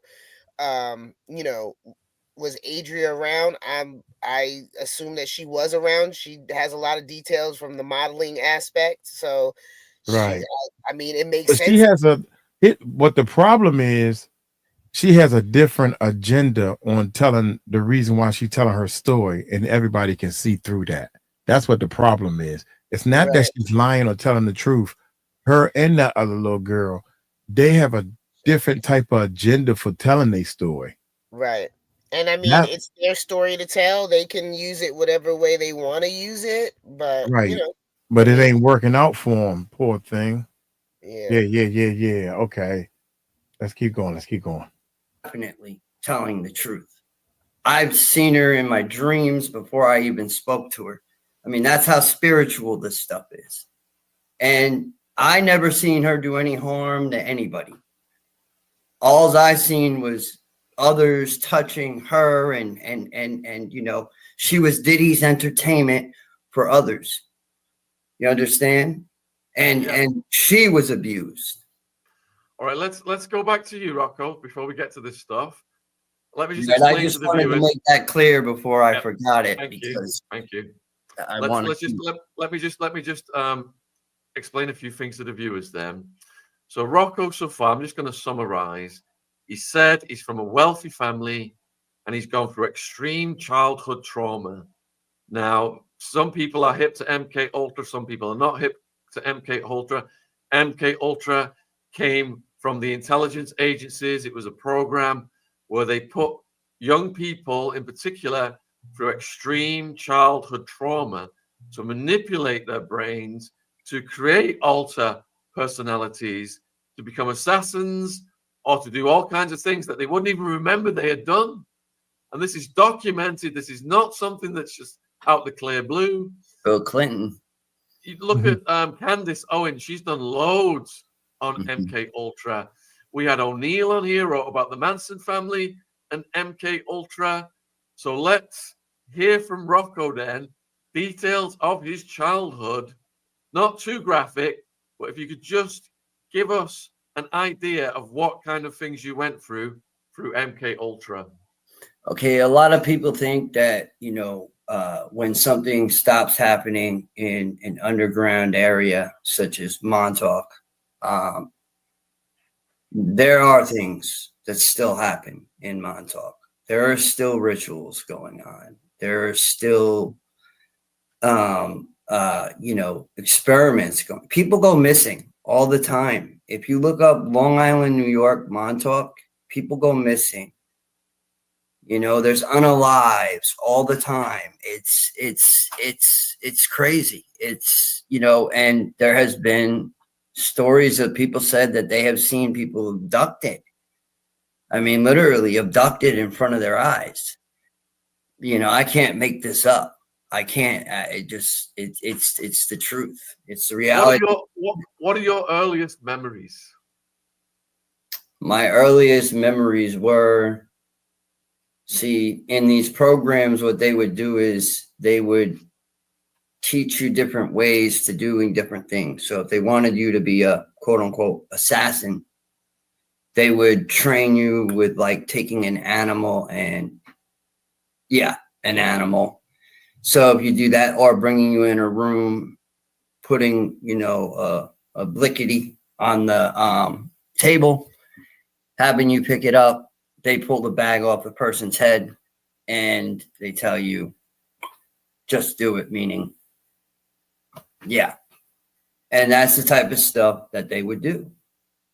That's why so many people went missing, homeless people, kids. We were always warned in school. We were always warned, because in preschool is where they got me. That's where the programming started at 3 years old, because I was very easily able to be split, reprogrammed, and sent out into the world as being a Manchurian candidate. So I would be a target for the rest of my life. I mean, I have pictures of choppers flying at low levels here. Wherever I go, they follow. Vehicles, and now it's even getting more wild. It's because now I'm coming out with the facts of, what they used MK favors in Hollywood. See, a lot of people don't understand MK is going on in Hollywood right in front of your eyes. Wow. That's crazy. Somebody, I remember being at I can't even pronounce half of the stuff y'all be saying, and I refused to. Golly, somebody had said something like,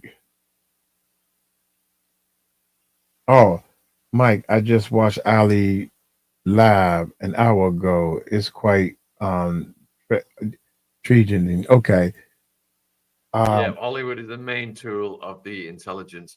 All right, going back to your childhood, Rocko, you mentioned about going to school. How were you in school? Were you able to settle down? No. I did not like school. You go ahead. I always felt like there was something off about school. I was called a basement boy. And I had friends that actually remembered being called basement boys. And that would be the ones that would be taken down and questioned and ask all these, different questions. How would your family feel if you unalive yourself? And, so they do the unalive programming, in you. And see, like, I could be sitting here and someone could call me right now, and whisper a number into my ear. And all of a sudden that number, if it's a trigger code, it's going to trigger something. It's going to actually trigger something. And then either A, I got to try to get myself out of it, or I act on it. And I have acted on quite a bit of this stuff. I have. Yeah, we've interviewed people who were housed with 𝗟𝗓𝗡𝗓 in California prison. And 𝗟𝗓𝗡𝗓 it appears he was triggered and he has no recollection of what he did when Bobby Kennedy was assassinated. You don't have any recollection sometimes. I mean, there's so much like I said, my childhood was, it was like, it really, I look at this like, you know, my whole life is a cut up movie. It just, I can't make it up. It's something I can't make up. I'm not ever gonna lie about anything. And I will not co-sign for anything that I feel that God has not put on my heart to speak on. What were your parents' occupations when you was a kid? Oh, my father was always the type where he did not want me getting involved in the industry at all. And at one point, I did want to become a model.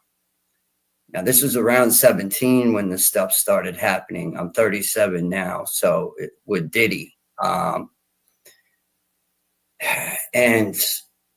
You know, I was always looking for that. And, you know, it wasn't enough for me to walk into a casting studio in Manhattan. I don't remember the name of it. I was 17 years old now.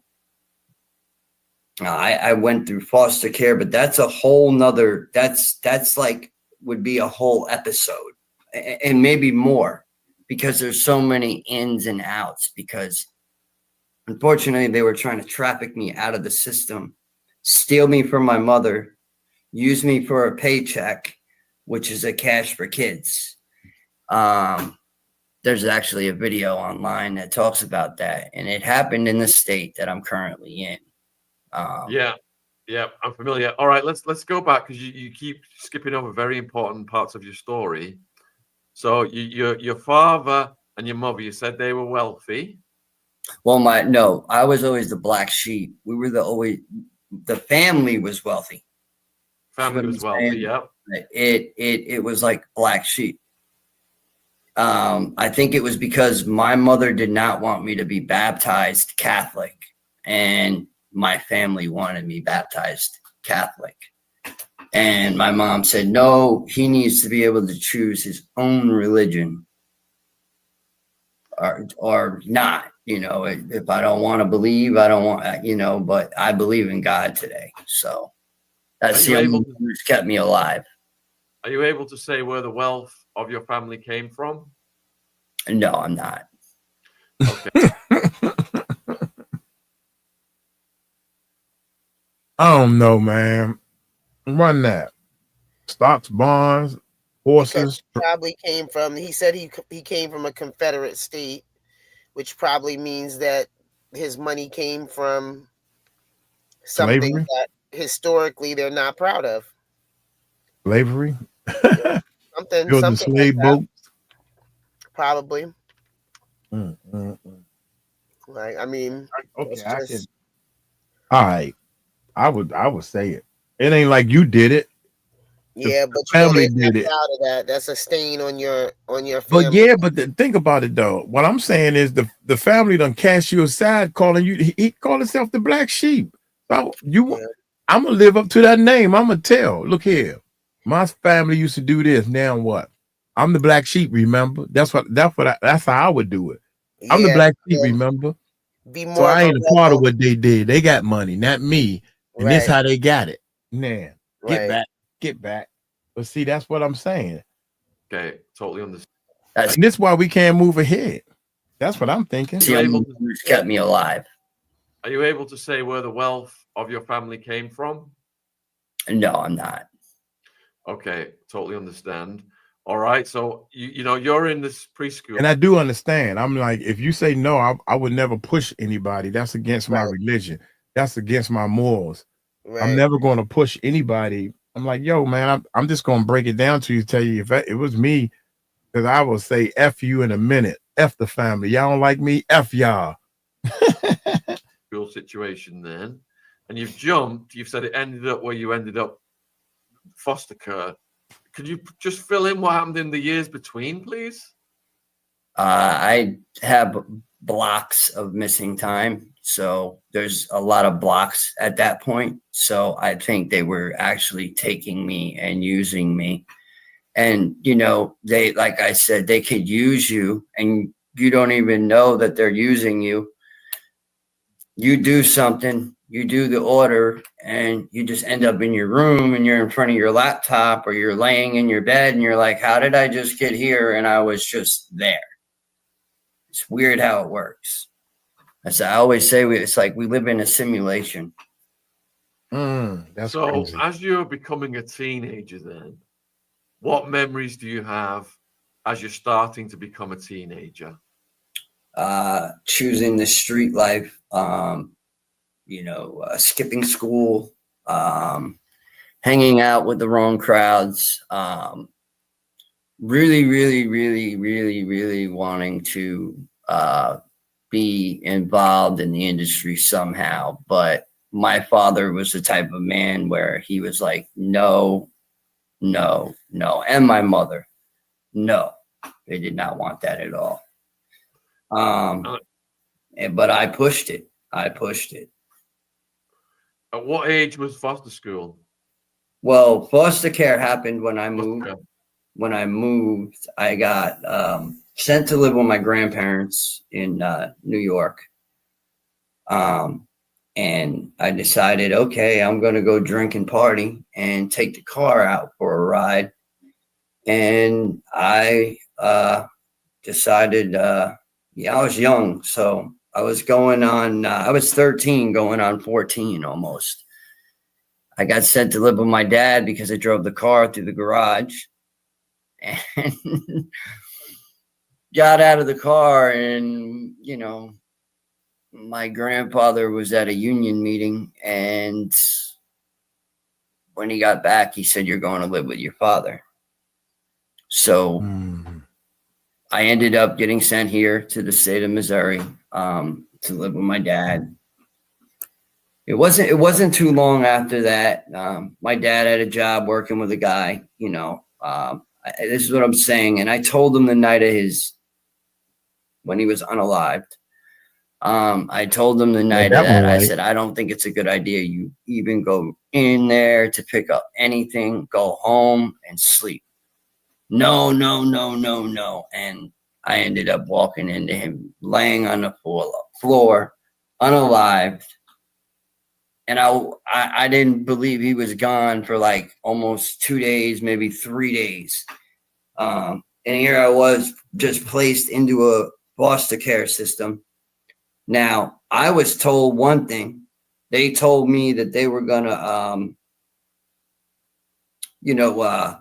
that they were going to see if my grandparents wanted me back. And they came out and said they didn't, but they really did, I found out. They wouldn't do the interstate compact paperwork. So they said, we got a cash for kid. Before we go to that, Rocko, I mean, that's a big thing, getting moved, shuffled around, the family members and the parent unalived. How did that affect you mentally at that point of your life? Well, I was placed in facilities like 𝗗𝗓𝗡𝗞. I wasn't at 𝗗𝗓𝗡𝗞. I was in a place called Missouri Baptist Children's Home, where they were shoving religion down my throat on a constant basis. They'd make you write, verses and whatnot out of the Bible over and over and over and over and over again for days on end. Like this stuff is true. That's why there's, right now I'm currently speaking with lawyers about going after the CPS system. This interview was done like 2 hours ago. Wow, so it's done today. Yeah, that's wild, So shout out to this guy, man. It seemed like to me he telling his truth, he telling his story. I can clearly tell that he's telling his story to help others, to help other people understand. And it's no lying to his story, because it's a lot of things he didn't have to say just to make yourself look better. You know what I mean? In this state, because they're already under investigation, because they're allowing these kids to go into these abusive boarding schools and stuff, and they become abusive. They physically restrain you if you do not take your medication. that happened to me. You're locked in rooms sometimes for a week, 2 weeks, a month. You know, it's horrible. It's like kids' jail, but Yeah, it's for the Christian, you know, thing to it. Let me just explain something to the viewers then as well. So, you know, when I was incarcerated, a lady wrote to me, and she said her kid had been cashed for kids. And basically what happens in these situations is you've got judges getting kickbacks from facilities to send kids to these facilities who don't even belong in these facilities and sentencing them to long sentences they don't deserve. And they're getting all this money to do so. Judges, you could Google this, judges have been prosecuted and incarcerated themselves over this cash for kids stuff. Yeah. Yeah. So what they would do with me is they would shuffle me around really quick. They never gave me a chance to speak to my mom. My mom tried calling me several times. They would never let me speak to my mom. Some of the punishments were like, I mean, talk about for like child labor, pushing wheelbarrows of rocks up a steep hill at, you know, a young age, you know, and not feeding you correctly, feeding you the bare minimum. Meanwhile, they're getting all the money for your food and they're sticking it in their pockets. And a lot of times there's pimps, drug dealers. They run these Christian organizations. And the last one I was in before I came home, 3 days before I was 16, someone comes up to me and says to me, one of the kids there, he said, if I was you, I'd get out of here and I'd go as fast as possible, because I overheard one of the staff say that they were going to traffic you out of here next week. And he said, I've seen it happen to 3 other kids since he was there. And I ran. There was somebody that saw another staff member beating the hell out of me in the front yard. I mean, beating me down. The girl says across the street, she screams like, you know, what are you doing to that kid? You know, that's a kid. Calls me across the street. I remember it. There were 4 cigarettes in the pack. You know, I remember things like that. I have a photographic memory. If I remember something, it's either photographic or I get it through dreams. I don't know. It's a gift. And sometimes it's, to me, I feel it's a gift and a curse, because some of the things that, like, even with hearing sometimes, like I'll hear like real quick Diddy's voice, like saying something, whispering something, like it's a voice to skull type thing. But yeah, it's my life has been, after all of the Diddy stuff, I ended up in prison myself. All right. Wait, Rocko, you're jumping again. We want to just go year by year by year. Okay. So right now, you know, you've gone into your teens. This is before the Diddy stuff. What's your life like leading up to the Diddy stuff? Well, I was always into hanging out with the wrong people. I always wanted to be with the older crowd. Never my age. I always wanted to party, especially after my dad. And you know, you know, it's hard to talk about this stuff. You know, it's just some of it. I don't even want to talk about my dad anymore. So can we please not talk about that anymore? Yeah, I want to talk about you and how you're developing over the years before the Diddy stuff. I mean, I was partying. I mean, when I came home out of the foster care system, which my mom had to come all the way to Missouri and steal me back. CPS was not going to give me back. And we had the home shut down, though. And they got raided. They had drugs. They were horrible people. They would beat the hell out of me on a regular basis. We're talking about Independence Avenue, Kansas City, Missouri. we're not talking about no, I mean, they played spin the blickety. That's what they would play. And if it landed on you, you had to go out and do something. Yeah, that's just how it rolled. And if you didn't, next thing you know, you'd have 20 dudes beating you up at once. So did you have any jobs as a teenager? I have not been able to have a job due to all the trauma in my life, everything that's happened, because I would just suppress anything. I would never tell anybody. I always suppressed it because I was always threatened. You're going to end up in a psych ward, or, you're going to end up and your family's never going to get you back. Or, they would always throw these threat tacks at me. That's why I would never go to the cops. And personally, I went into a police station the other day to report somebody, and they wouldn't even take the report from me. So, I am a target to them no matter what. Wow. They don't like me. I mean, that's crazy. Can you imagine hold up, how can they not take your report? If you reporting something to police, the police must take your report, I think. Am I right? You would think, but this is the thing.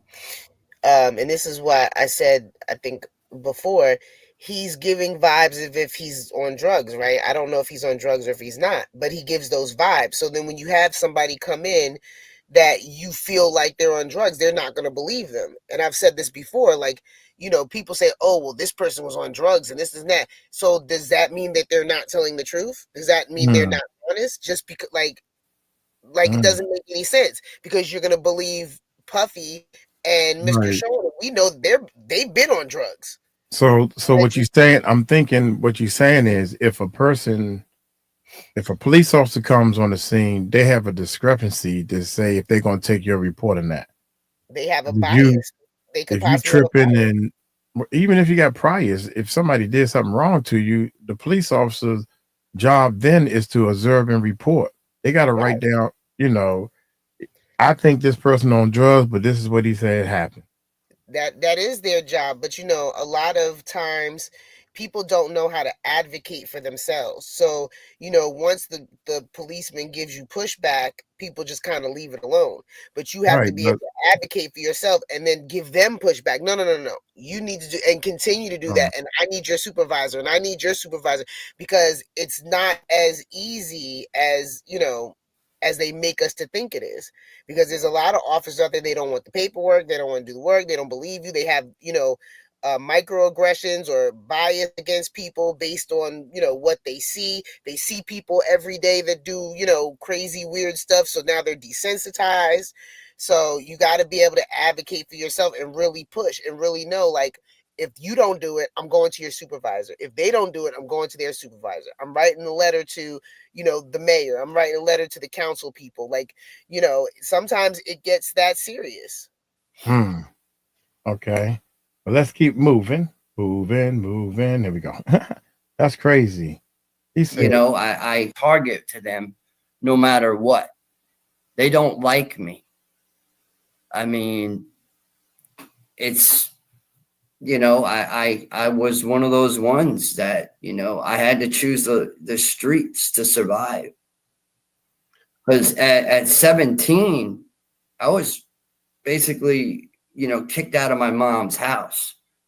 So I was on the streets for a very long time. And not on the streets, but I was jumping from house to house. That's when the stuff started. And when I was like 16, 17, I wouldn't listen. I was very rebellious. I got kicked out of school, not even 6 months of being home out of foster care. So it ruined me. It sent me right into street life. All right, you've set the table brilliantly on what your life was like before this happened with Diddy then. So let's get to that stuff now. when did you first hear about Diddy? As far as it was suppressed up until that one point, and I already mentioned in the beginning, I'm not going to mention it again, but it came from that dream, but it also came from when he got locked up. Something went off in my mind, and certain things started getting weird for me. Weird energies, spiritual stuff. I started getting visions. I started speaking with other people, psychics. You know, I know people on that side of the table as well, because of the MKUltra. And like I had one woman the other night, you know, praise her, you know, wonderful person, say to me, you know, I asked God, you know, before I do any type of interviews with anybody, and God gave me the answer that you were telling the truth.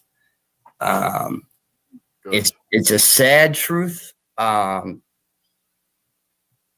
It's something I don't want to remember.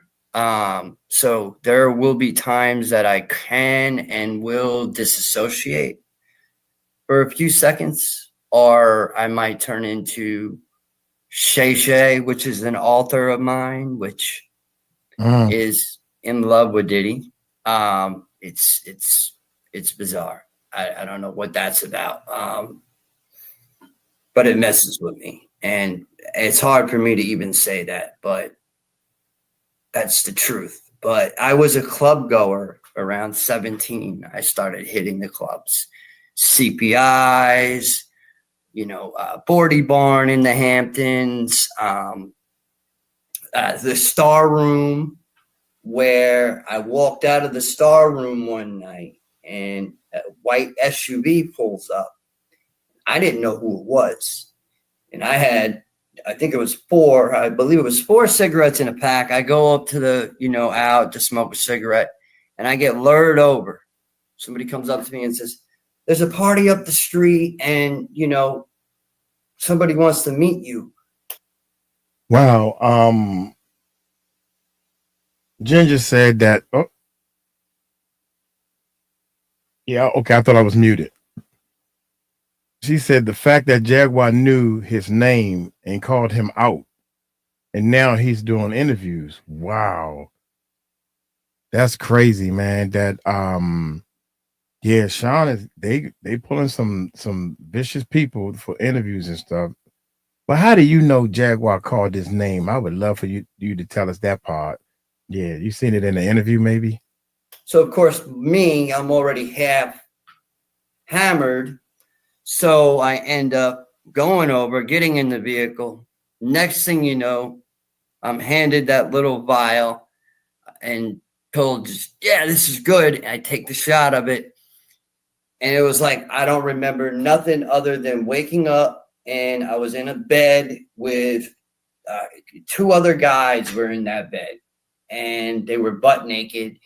And I didn't know where I was at the time. All I knew was when I got in the vehicle, someone said, we got, what did they, I'm trying to get it. I know it's there. It's, they said to Diddy, the sex worker that grabbed me up, which I do not remember her name. I just know she had blonde hair, blue eyes, and down to like she was wearing some really expensive type clothing. Wow, that's Ginger. Am I?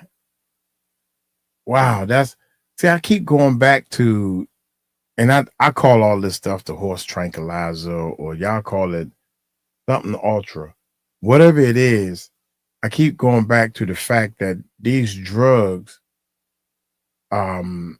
is in these people's body, and they don't understand what they're doing.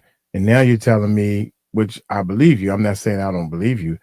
Jaguar said Rico Flowers stalked her, and he probably was doing these type of things not knowing he was doing them, to try to get Jaguar right, or anybody who he was programmed to get, right? He was programmed to get these people.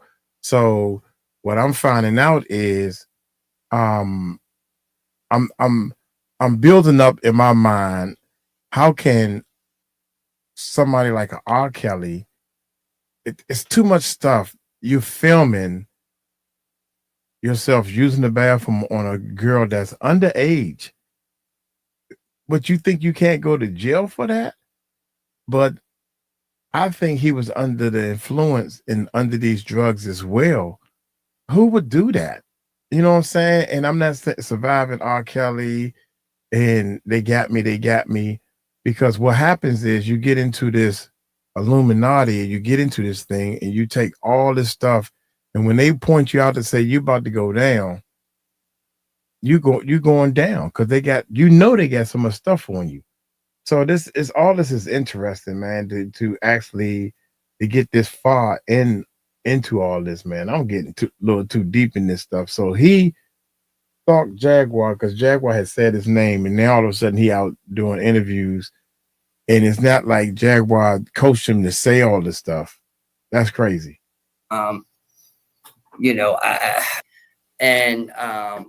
Down to, like, she was wearing some really expensive type clothing. And she said to me, the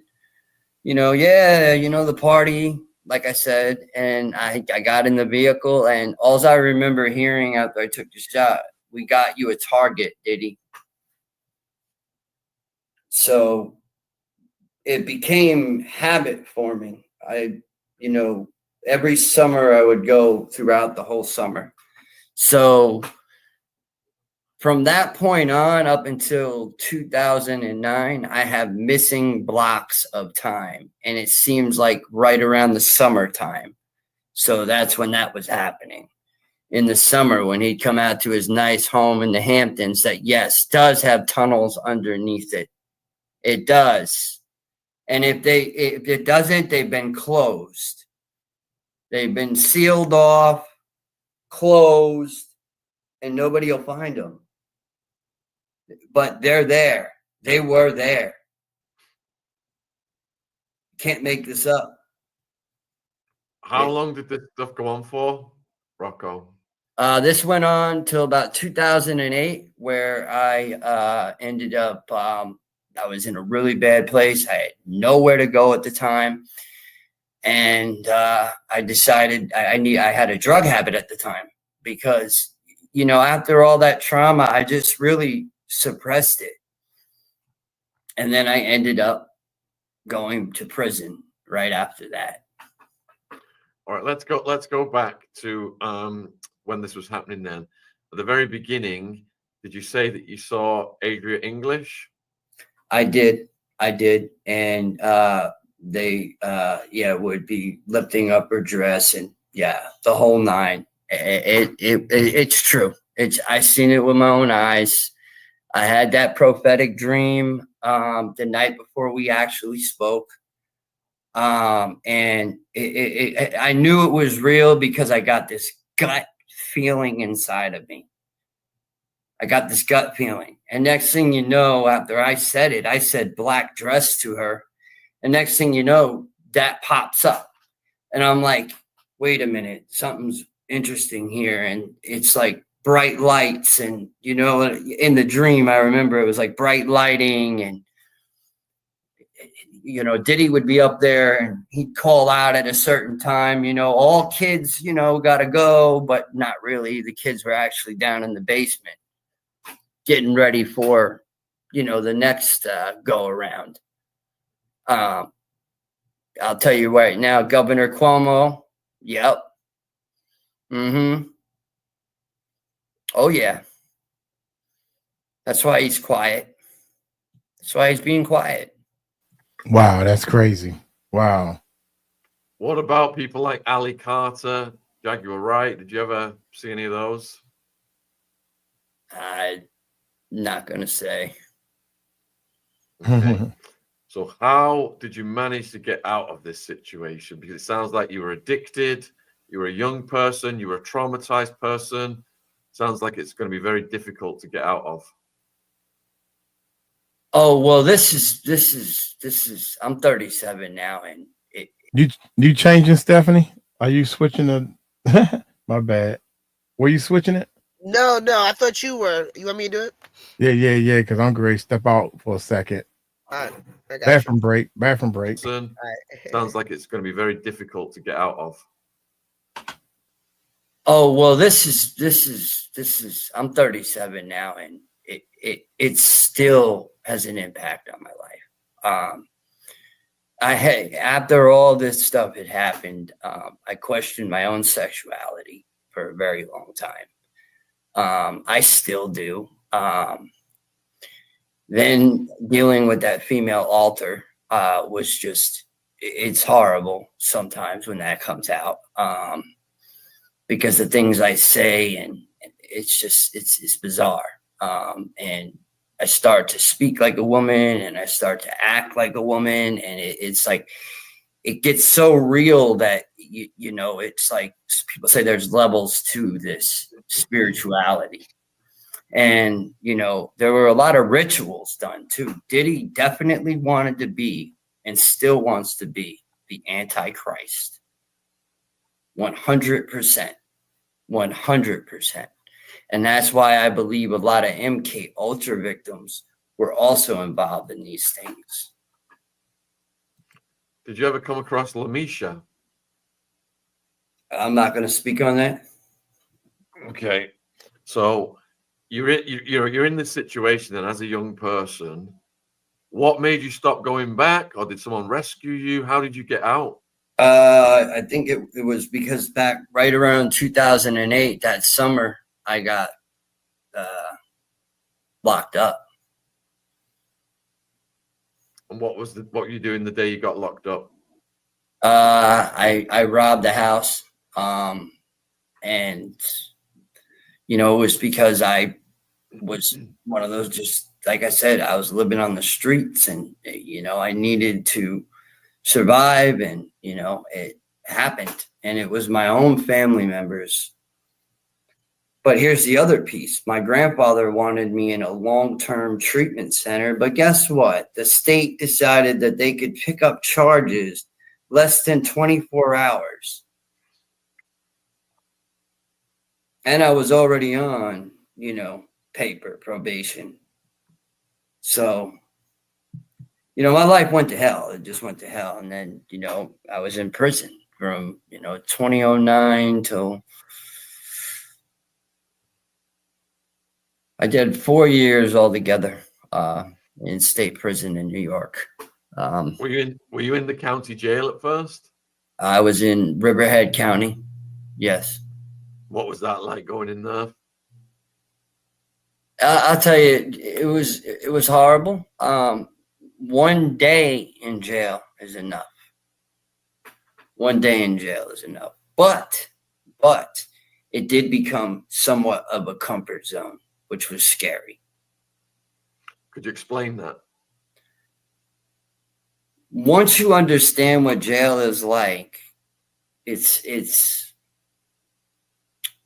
kind of like if you know the crime, you know the time or whatever, you know, it's kind of like that. So it's like, okay, I know I'm going to have, you know, breakfast, lunch, and dinner, and I know I'm going to have a place to shower, and I know I'm going to have a place to sleep. And that's the reality of it. You know, you get comfortable sometimes because everybody's helping you. Oh, he's in jail, so we're going to send him commissary money. We're going to do this. We're going to do that, you know, instead of me trying to work on myself and continuously, you know, suppressing stuff and, you know, I didn't want to talk to anybody about it. I just didn't. It was like, kind of like, you know, it was people just, I didn't trust. I didn't trust, and relationships, I couldn't keep relationships. Did you get clean in jail? Yes. Yes, I did. Yes. And So then I got out and, you know, did the parole as best as I could, and I ended up getting popped for drinking, you know. And I believe that, you know, a lot of the drugs that were given at these parties or these rituals or these whatever, freak off, whatever, you know, it doesn't matter because drugs were given, you know, to incapacitate a person so they can do and have their way with you. That's just how it goes. And I mean, there were local politicians there of Long Island. I mean, there were carpenters there. There were people there that, you know, everybody thinks, oh, it's just Hollywood star. You don't know what was not taking pictures of that was going on. All right. So as a traumatized person, then you're self-medicating with substances to deal with that trauma, to, you know, to try and block that out. You're in the jail, you get clean. Now, when people get clean, the trauma, they can see it, can't they? The trauma's there. How did that feel getting clean? Was it scary? It was more, I would get the taste of alcohol in my mouth. I would, you know, I would crave it big time. I would crave it. I did manage to get a year clean, you know, without a drink on the streets. But as soon as that year came up, I ended up saying, I'm going to the bar tonight. That's it. I want to party, you know. And I ended up continuously drinking. And it became a habit to where I knew if I didn't quit. And, you know, thank goodness that, you know, for my two daughters, you know, if it wasn't for them, I probably wouldn't be here right now. So at what age did you have your daughters? My one daughter's 4, and then I have a daughter that's 5. And they actually one of them just went home. I'd say in my 30s. All right, we've jumped again. Let's just go back to the jail. Did you say you did 4 years? Yeah, I was in state prison. Yeah. And how did you change? I don't want to go into the jail thing. No, I just want to know how you changed as a person over that 4 years. Well, I mean, I seen people stabbed. I seen people, you know, I seen all kinds of stuff take place in you know, jail. And, you know, that it's just, that's what it is. That's what it is, you know, and that's what the environment, you know, what they do in there. And did that re-traumatize you, or did you come out strengthened because it was? I came out strengthened. I had a guy, he was actually, I believe, in Maximum magazines. He got in there for something. I don't remember what it was, but he would have me up every day at 5 a.m. in the morning, working out. So that kept me going. And I mean, he wouldn't stop. He'd have the shake ready for me, and he'd be like, let's go to the yard right now and let's work out. That's just how that was. And I got out, and unfortunately, in the state of New York, when you go to, you know, now they have this thing where I don't know if it still exists, but where you have like less than 24 hours and you got to report to a rehab for 28 days, even though I just did all that time without any kind of drugs, but I still got to go through a 28-day program. Then I got to go into their sober house. And then I got to go. It's just, it's to me, I feel it's a double jeopardy. Did you read much or do education in the? No, I chose to hang out with bad people. I ended up in SHU for, you know, almost a year. A year locked down? Almost, yeah. 23-hour lockdown, 7 days a week. Yep. Did you have your own cell in there? Yeah, it was a very small cell. very small cell, and they would shackle you, you know, your hands before you come out of the cell, and then they make you walk forward, and they shackle your legs. They do everything, and that's how you had to get in the shower too. How do you stay sane in there?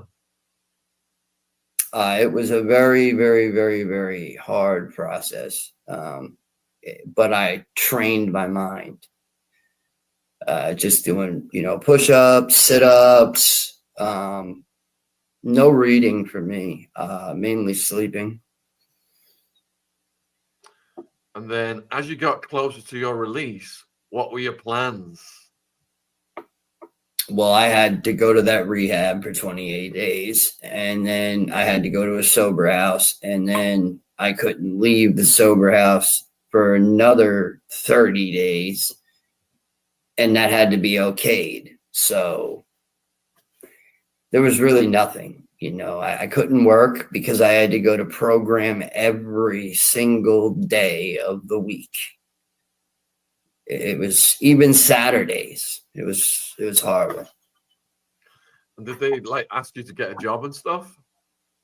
No, what they do is they make you go to social services, and you sit there all day. It's a sad situation, especially when you have family that have, you know, all that, you know, wealth and money. And unfortunately, I am the black sheep. So did they support you, or did they just drop you? well, they don't support me. They don't support my mother. They just don't, they don't like us at all. All right, so you get out then, you're in these programs, and did you say you fell back on alcohol as self-medication? Yes. How long did that last? Oh, I was doing it the whole time on parole, almost the whole 5 years of parole I had to do. I mean, I was smoking weed. I had a parole officer though, that he retired, you know, he was a great guy. Like he would tell me, don't, you know, like, so it was like, he would warn me beforehand, you know, he'd be like, I'm going to warn you about this. And okay, so I'd understand and try to like mathematically figure out how much time I have to, you know, do it and then stop it so it won't come up on a urinalysis or hair sample, whatever. But hair sample, then you're definitely done for. All right, so what year did you get released? I can't remember the date, honestly. I don't even look at that anymore. I'm a stay-at-home dad now. I deal with trauma still. I still wake up from nightmares. I still have that voice to skull thing going on.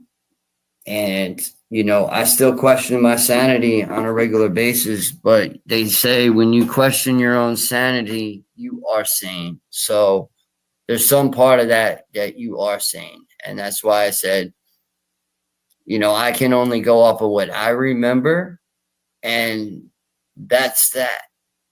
I can't go, I'm not going to stretch anything. I'm not going to, no, it's not how we do this.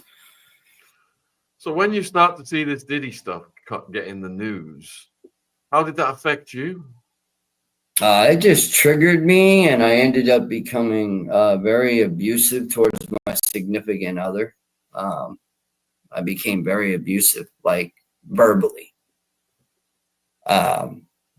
And I just wanted to almost go back to that lifestyle again. I don't know why, you know, I don't know what it was. It's like, but then, like I said, dealing with and finding out different alters with different psychics, and finding out that I have this one female alter, and that female alter sometimes says I mean, I have friends that have heard it, and they're like, don't, you know, like, and I'm like, well, I can't help it. You know, it just, sometimes if she wants to come out, she's going to come out. That just means she's, you know, wants to introduce herself. That's all. When you got the desire to go back to the lifestyle, how did you stop yourself from doing so? Well, see, I came back. I went to a funeral back in 2020. And, you know, this is when it first started with all the arguments and stuff. It was going on, but it got worse when the Diddy stuff came out. It got worse. It was almost like maybe a trigger that triggered something in me to behave like that. I don't know, because I guess I was stressing and you know, I wasn't able to see my children at that time. And it's just, it's something I don't want to believe. I'm telling you, I don't, it's something I don't want to believe. I don't want to remember being fed dog food, being in a dog cage, being in rituals with, you know, inverted pentagrams, laying on them, and sacrificial rituals, like also, you know, soul swapping, stuff like that. Stuff being done to your body that, you know, it takes a toll, and it's very scary. Yeah, and we appreciate, man, because I'm sure you're reliving some of this when you're talking about this. Oh yeah, I'm living it. Oh yeah. Yeah, absolutely I am. When the altar stuff, when did that start? Well, I've been dealing with altars since 2014. And I believe that that was when the whole MK Ultra opened up. That started to open up. And then little by little by little, like I said, things come back later on in life.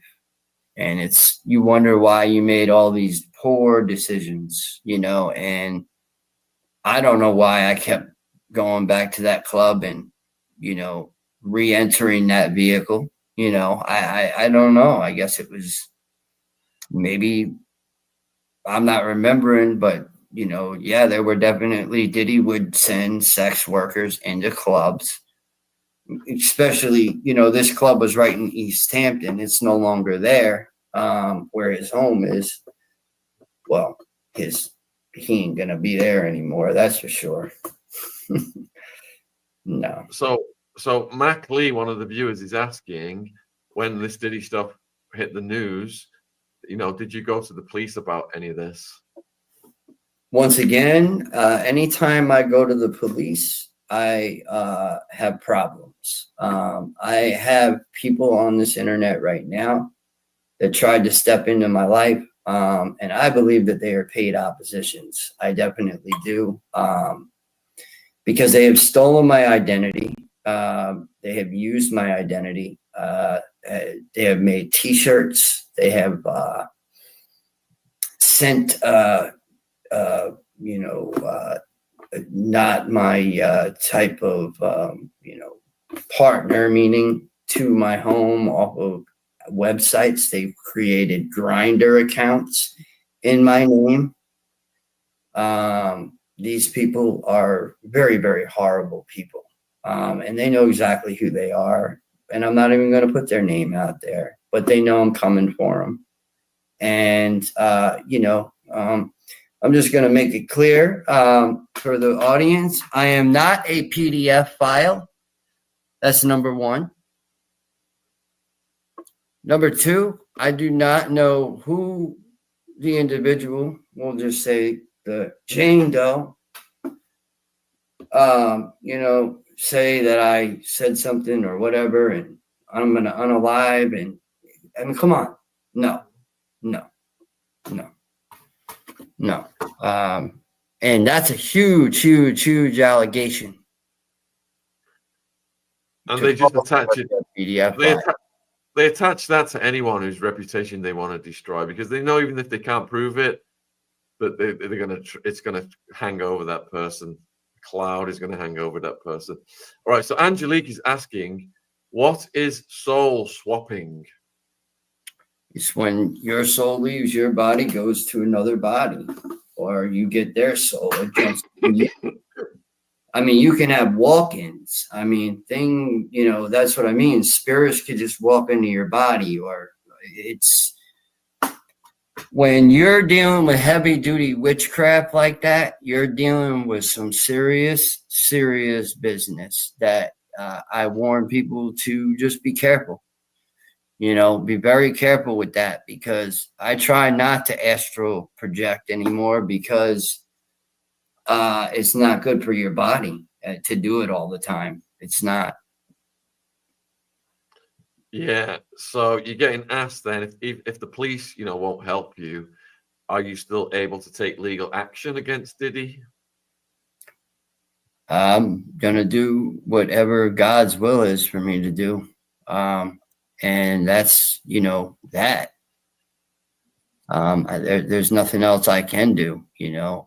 I definitely believe that I will get justice one way or another, because regardless, you know, he knows what he's done, and he's done it to countless people, and you know, he's scared now. He's scared now, and I don't fear. I don't fear. I've had threats. I've gotten messages, and you know, I'm not going to mention people's names because I have respect now. I'm learning, you know, I got to keep myself cool, calm, and collected, and allow others to say whatever they want to say, because at the end of the day, they don't live with me. They don't eat at my table. They don't hang out with me and walk down the street, you know? So to me, people's opinions, we all have them. So Shane has joined us, and Shane, let me just bring you up to speed. So Rocko has told his story excellently. He's took us through the complete timeline of his life, and we really appreciate, you know, him getting into all of the details of that. And some of it, I'm sure, has brought up a bit of trauma. And we've got the viewer questions are coming in now. But let me just tell the viewers that Shane has been speaking to Rocko recently, and you know, they've got this thing going, and that, you know, Rocko's come on the channel through Shane. And before we start putting up the rest of these viewer questions, because tons have come in, Shane, is there anything you would like to say? Oh, Lord. You sound like me. I'm going to let y'all know this Kentucky Fried Chicken. I had to come and just pause it for a second at least. Oh, Lord. Oh, Lord. You just all right, eat, y'all. eating.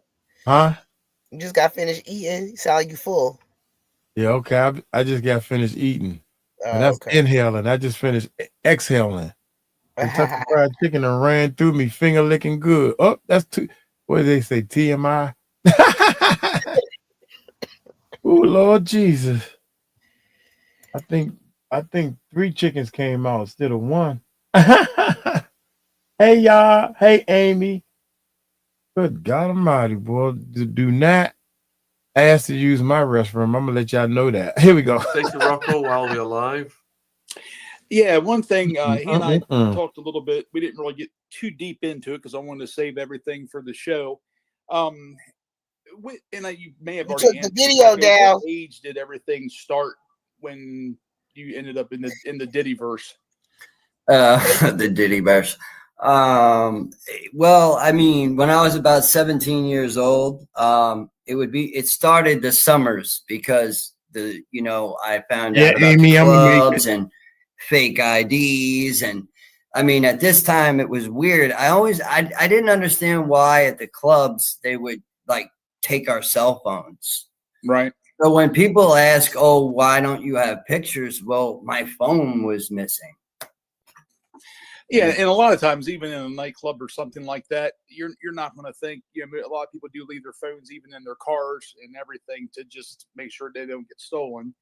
Yeah, because I wondered about that too. It's like definitely taking them for a reason, and to use the excuse of, well, some of them will even tell you that they'll put policy on the door that no pictures are taken because of, I guess, women wearing certain types of clothes. They don't want them doing little ways around with sneaking cell phone pictures and whatnot. So, okay.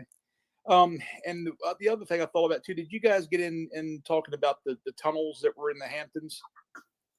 Oh, they're all throughout the Hamptons. Yeah, you told me that on the phone. Any hospital, any post office, any police station, there is an entrance to tunnel areas all throughout. Even in Manhattan, you have Central Park. There's something going on below Central Park. A lot of people don't understand that there's a lot of stuff going on underground for real, and it is going on. Now, are you thinking are you talking like utility tunnels that they use to get to the water pipes and gas mains and all that? Or are you talking like separate individual and only utilized in the neighborhoods to transport people back and forth type of tunnels? Well, I mean, there was a house out in Montauk, and it was the house where Seinfeld episode was something, with the Seinfeld episode. Right. There. And there was supposedly a entrance to the tunnels underneath that house. Wow. So you never know where it's going to happen. And it doesn't just happen in like broad open places. Like, okay, Camp Hero is a debunked, air base, but what could really be going on there when you don't know. I mean, I've always been on that place, and I have found some weird stuff. Well, and you're right too. I mean, a lot of people you think about the military in general, that type of thing wouldn't typically happen. But again, that too is going to be another, a mask to cover up the face as far as what's actually happening. Mm-hmm. Now, one thing we've talked about with some other guests too. Now you are familiar again with Diddy, of course. Were you ever? Now we talked about this on the phone too, as far as ritual type scenarios. I mean, like what we talked about with the Beyonce for one too. I think you said that she was a witch of some sort and had seen different things with her too. Well, I remember Laura London and Diddy doing some type of ritual on me. Can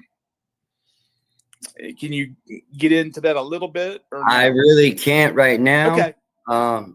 That's cool. Yeah. I do remember that though. I do. Well, that was the next question too. I mean, with the amount of trauma that you suffered throughout that period of time, do you still have flashbacks and things like that? Oh yeah.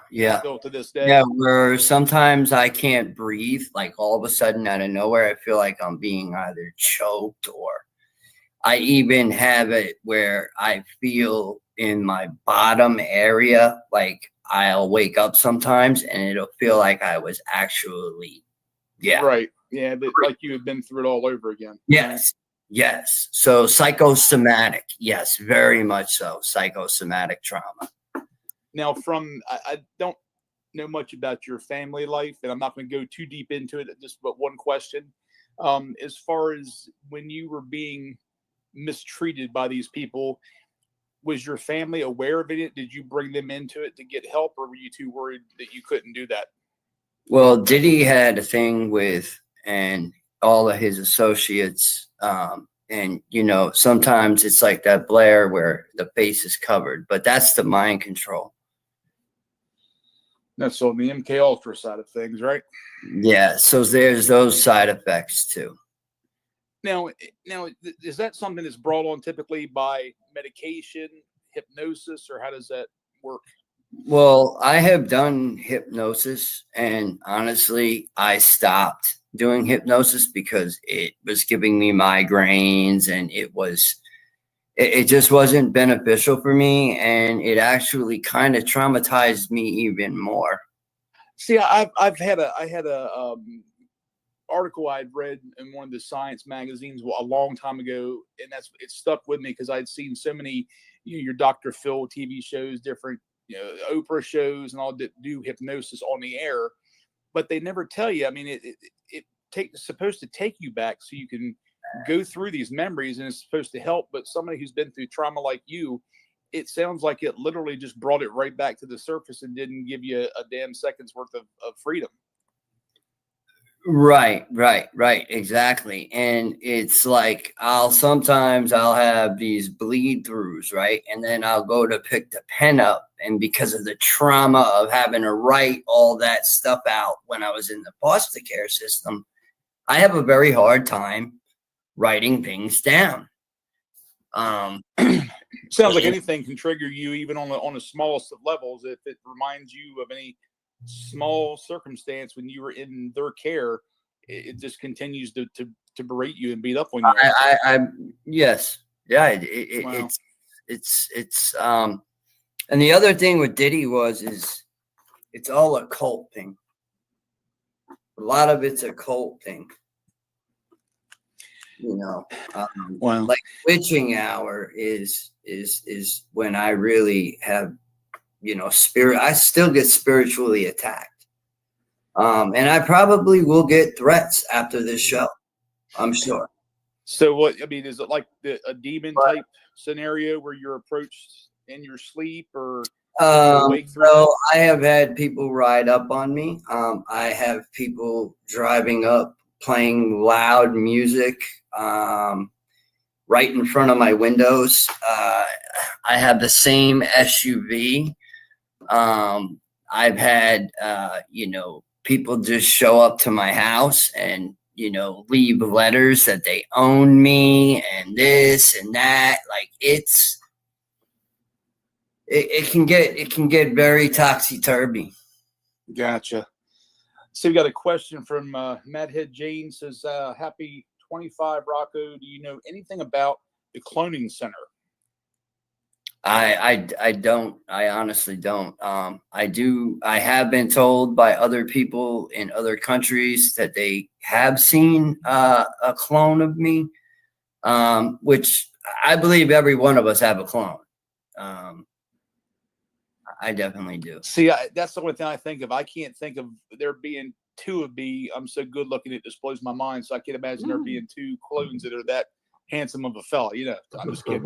No. So you got were harmonics used to traumatize you? Is like a harmonica, playing music, rhythmic string music, or anything like that? I cannot listen. I have a very hard time listening to the stuff like Beethoven and you know, stuff like that. I have a very hard time with. Yeah, so I had heard too, that they'll use different string instruments, and they'll add Metallica, and you know, they'll add different like music, like rock, and you know, that classical music. Yeah, anything with a rhythmic beat and a solid string section that can achieve different octaves, it'll definitely. It's enough to actually throw you into a kind of a trance, and then that's when you can follow up with the excuse me, with the programming or whatnot, or getting put under. Now, one thing I wanted to, and I was just thinking of this too. You know, what decade was your time with all this in? When was that? 37 now. So 20 years ago. Yeah, well, I was 3 years old when I started dealing with 3 years old. Thank you. So yeah, the chat is going off on this guy, and I apologize. I was paying attention, but then I had to get some information for Murph. So basically, some people believe him, some people don't believe him. So my question is, because I don't. It's clear that there's something going on, right? It's clear there's something going on. I don't know if anyone noticed his fingertips in the beginning. His 3 fingertips were stained, and I was thinking that could be a drug usage stain. I'm not sure. And anytime drugs is introduced, I'm not saying that someone's not telling the truth, but it becomes cloudy in my mind because you're not really quite sure what is, you know, how to kind of sort it out. But, you know, I do believe that drug use doesn't mean that you're necessarily lying, right? I'm not sure with him yet. I've been doing a couple of different things, you know, going through the chat and everything at one time. But I definitely think that he's been through something. He's definitely been through something. And the question that I posed to the chat, I guess, is this. do you not believe him because of the reason why he's telling the story? Like, if you feel like he's telling the story for monetary gain only and not to help anybody else, is that the reason why you don't believe him? Or do you not believe him because you just don't believe him? Because I think we need to realize that there are going to be some people out here that are just telling their story because they just want to get paid to tell their story. That might be just it. They really have no interest in taking it beyond that. You know, so are we looking at it like, you know, he's lying because he's not trying, or are we looking at it as if he's not trying to help someone and that's why we don't believe him, or we don't believe him because we just don't believe him and he's just telling his story to maybe monetize himself? So that's all I just wanted to ask. Thank you, Mike. All right. Let's continue, I guess. Yeah. When I had my first ET contact. Well, I was 3 years old when I programming or whatnot, or getting put under.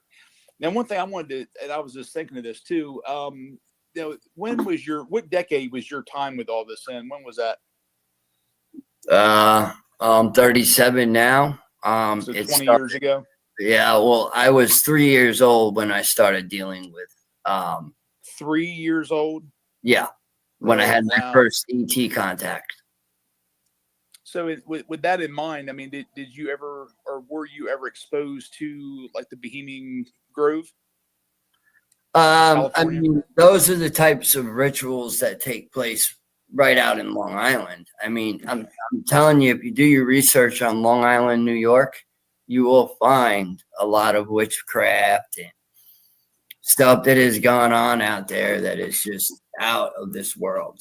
See, I tell you, my old boss, where I worked before I got ill, he and his family are from Long Island, and his daughter now is 21, and she went through a period a few years back of contacting friends in Long Island, and they were doing witchcraft.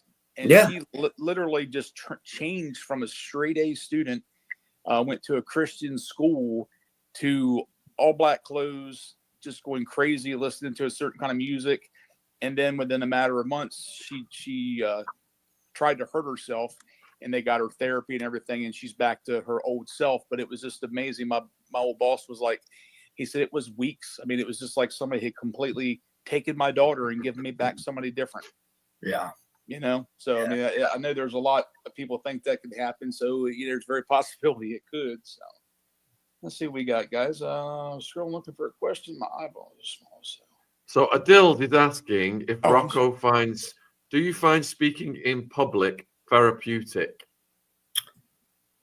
Yeah, I do find it therapeutic. And also it's not just for me. It's so other survivors will come forward and know that I hear you, survivor. I see you, survivor, and I love you, survivor. Know that. And we're going to make it. We're going to make it. So we got Sammy. Looks like Sammy says, can 𝗘𝗟𝗡𝗞𝗦 be portrayed as schizophrenia with the multiple personalities? And she says that she's new. He or she said, I'm sorry, I can't see the picture of Sammy. If you're male or female, I correct myself. I'm new to the 𝗘𝗟𝗡𝗞𝗦. This poor guy has been through the mill. You know. Well, yeah. I mean, so what she's saying is like if you when you go through that, I guess it makes you think and act a certain way as if schizophrenia would. So do you think that they portray it like that? Literally turn into that, like that, whatever the altar is, you know, like I have a Tommy altar and he's a very angry altar, but they're like childlike altars that were created to try to, you know, make me either a self-destruct or omega. Yeah, basically omega, the all and end. You know what I mean? Like that's and that's what I believe with Hollywood is that's huge with Hollywood. It's a tactic they use, I feel like. Now, do you think with that in mind, I mean, you got to think a lot of these different types of programs and such, do you think that it starts with the government and works its way down into Hollywood and everywhere that spreads out that way, or do you think it just starts at home and then I believe on a ritual or on a religious level? Well, I believe it's a lot deeper, darker, and sinister than the government. Wow, that's hard to believe. Who rules? Tough, who rules this planet? Seriously. No, you're right. Yeah, that's very true. Very, very true. Question from Sammy: how does someone overcome the effects of MK Ultra? When does it stop having a hold over you? It's a timely thing. It's something I will deal with for the rest of my life. But there's different ways to doing it. Change a thought, or try to do something different with myself, move a muscle, or get up and do something. Hitting the punching bag helps for me. Getting anger out, it really helps. Yeah, well, you're not bottling it in that way, and you can get the aggression out too. And from the physical aspect, it'll at least exhaust you, maybe even to the point where you sleep. I mean, do you sleep okay when you finally do get to sleep?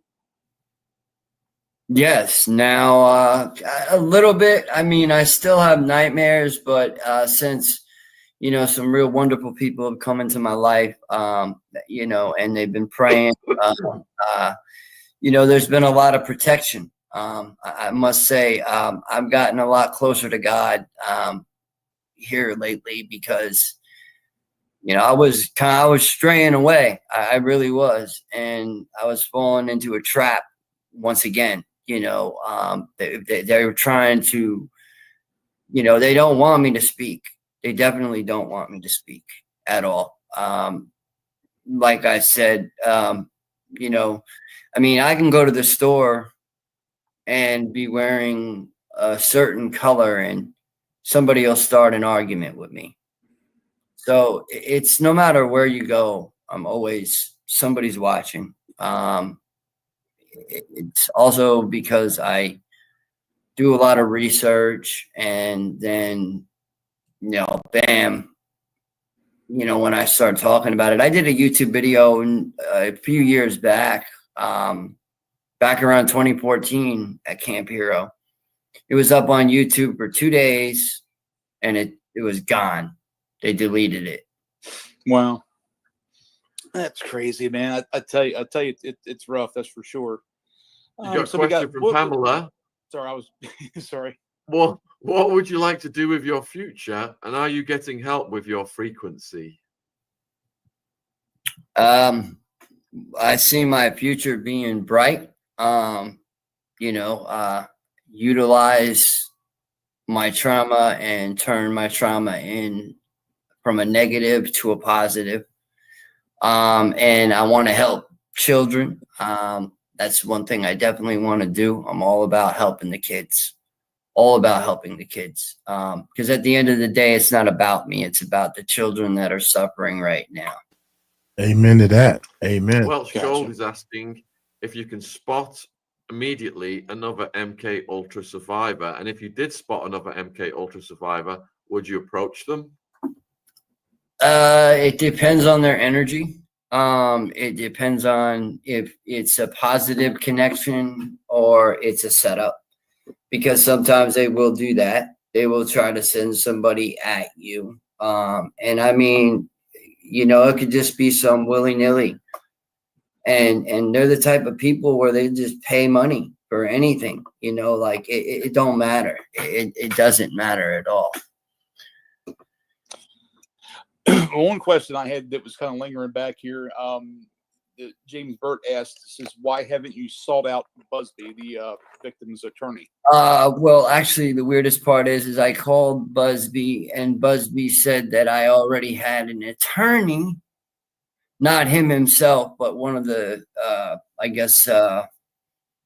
secretaries had contacted me and said, yeah, but they couldn't give me the name. They wouldn't give me the name of this attorney.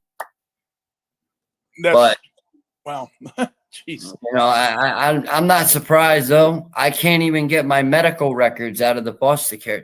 This is what I mean. It's one target after another target after another target after another. It's going to be the rest of my life. And it seems like it's like anything. And you were telling me different things earlier today. And guys, if you can't hear me, I apologize. I'm still on an iPad. I will be getting a microphone this week, so bear with me. But can the MK Ultra kill switch get turned off through hypnosis? Do you believe that?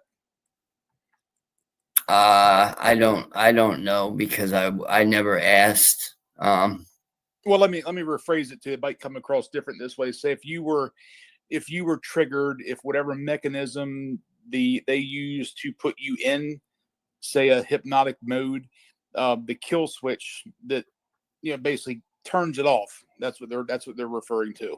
Oh, you no, think it can be turned off like that? No. Okay. I don't believe so. So we got Lady Warrior asked, do they place implants in those who are victims of MK Ultra? Oh yeah, without a doubt. Without a doubt. Now I'm curious, what type of implants is she referring to? Like control implants, information technology, or there's so many different kinds. It's like, they can implant you where, yeah, your head starts. It's messed up what they can do. It's amazing. It's amazing in some respect. I mean, as messed up as it is, it's like, I'm 52 and I consider myself a little bit above half stupid. But I like to learn the range of things, and I never have heard of any of this until I joined Sean's channel. It's crazy. So we got Anna Linval says, what was your focus training at MK Ultra? She says, sorry she missed the starting if it's a repeat. I'd rather just not really answer any more questions about MK Ultra and save that for a time where I can sit down and I can meditate on certain things, because okay, and you can bring more information. I was with the crew of Max Spears, James Casbolt. I was in that mix, which they at the was calling it super soldiers. So, but a lot of people are like, oh, okay. How much time we have? Okay. I don't know if we're getting trolls in here or not, but we've just gotten hit with a bunch of just comments about this guy on the screen. You don't have to believe him. That's fine. Nobody says that you have to, but we're getting a lot of people chatting it up that I haven't seen before. So I'm not sure if these are trolls and they just followed in. But if you are a troll, let me just address this one thing. If you decide to come in and troll against somebody, that doesn't help people to not believe them. That makes people want to look at them a little bit closer. So you might want to rethink your plan. Because anytime you come in and start spamming the chat with all types of crazy stuff, it kind of doesn't work in the favor that you want it to work in. Well, yeah, they saying that they got proof and everything. Yeah, it's a couple of them that they came in all at the same time. So that's why I'm like, Well, y'all welcome to stay. Keep the right, numbers up. Getting our numbers up, but whatever. Yeah. So, but it at the end of the day, we're watching this video, we're getting more information. Everyone in this channel is a critical thinker. They can think for themselves, take the information, and make their own judgments on what they believe. So, please be respectful to our subscribers if you are not one. Michelle said, yeah, I noticed that too. I just needed to address that.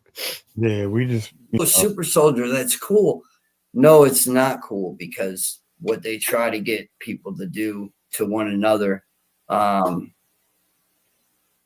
that makes sense. I mean, a lot of people see what they see on TV and it looks neat. It looks, wild, adventurous, and all that. So I guess until you face the music every morning and end up in that situation, it is, I guess, adventurous. So we got Miss Donuts says, do you think the dreams are flashbacks? No, I think the dreams are just I'm reliving it through a dream state. And it's more vivid in that dream state. Yeah, because usually your flashbacks are quick. Yeah, they're quick or it's nondescriptive or blurry.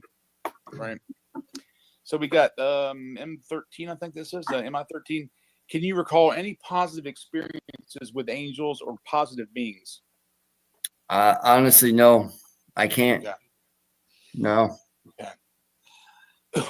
So we got basically Diddy is a real factual demon that wants to be the Antichrist. Is that what you're saying? 100%. Yeah, I agree with you there. I think he's a shape-shifting reptilian as well as Oprah Winfrey. I tell you, it's neat, and that's neat's still a bad word. It's intriguing now when you've got cameras that are so technically advanced that they can take and zoom across the stadium and pick up somebody blinking their eye and see an eye within an eye. It's really crazy to think that, but when you see Diddy, there's many pictures of him I've seen where they've showed side profile pictures, just different angles that he didn't look human.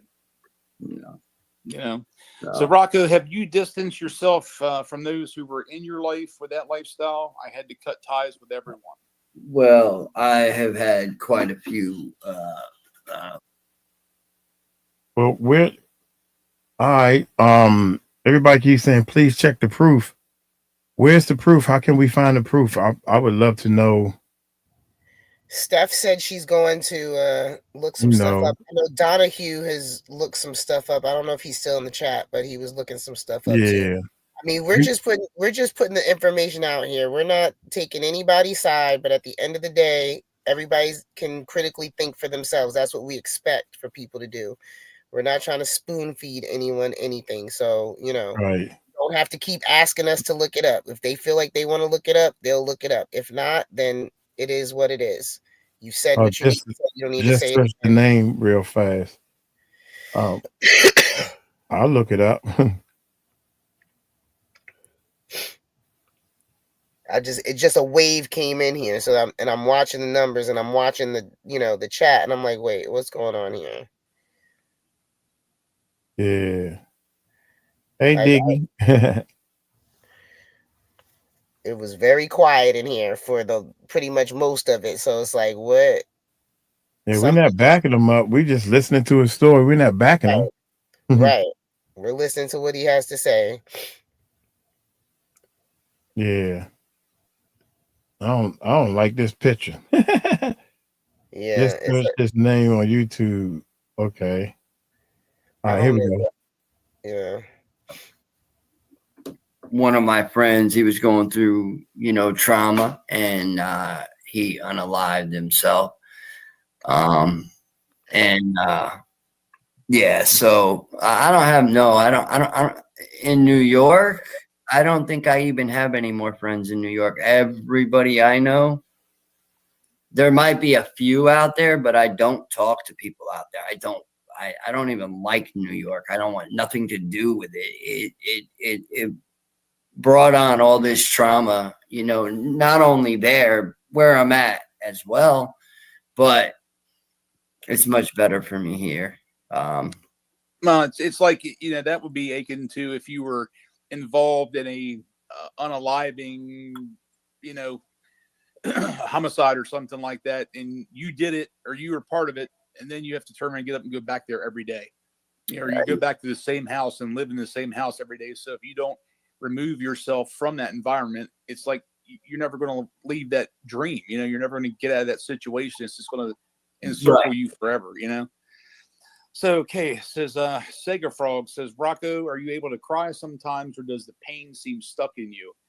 In other words, are you able to bring it up and get it out?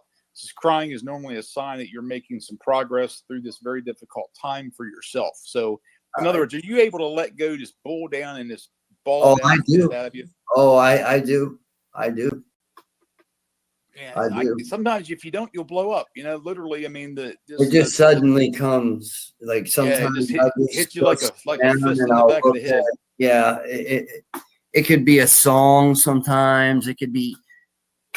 It'll just release it, but it feels good once it's released. Right. It's a quick trigger mechanism. So, Rocko, have you lost trust in people now? And should Mary J. Blige be scared? And if so, how much should she be scared? I think everybody in the industry that took part in this satanic occult, that's trying to rule the world, that is going to be taken down one by one. I can already see it coming. God is in charge, and God is righteously angry, and God always wins.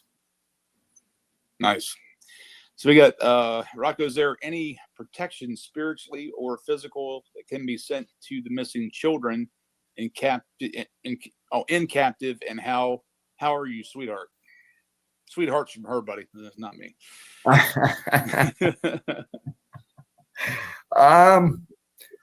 Well, I mean, I do at times, like, I sit there and I wonder about these kids that are missing. Right. And when I see, like, I have like the Amber Alert on my phone at all times. Yeah, so do I. And the amount of children that go missing, it's crazy.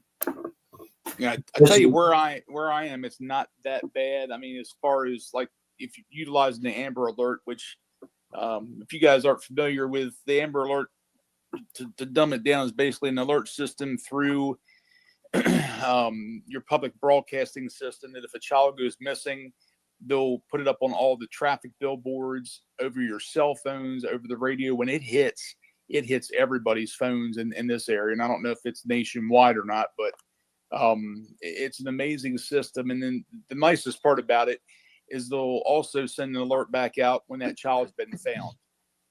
So it's pretty nice to see that. So does the name Spunky mean anything to you? I'm not what do I don't know if you had an ex-girlfriend chopping after you, man. You gotta be careful these days. All right, Rocko. So did Rocko ever say that were you ever abducted yourself? Not that I can recall. Or I mean, say I might have been mind controlled and then brought back, something like that. Yeah, that very well could have happened. Anja. Absolutely. You I have probably wouldn't know, right? Your marks on me. Oh wow. Yeah. So. Okay, we already asked this question. He said no on that one about the cloning centers. That was Jane. All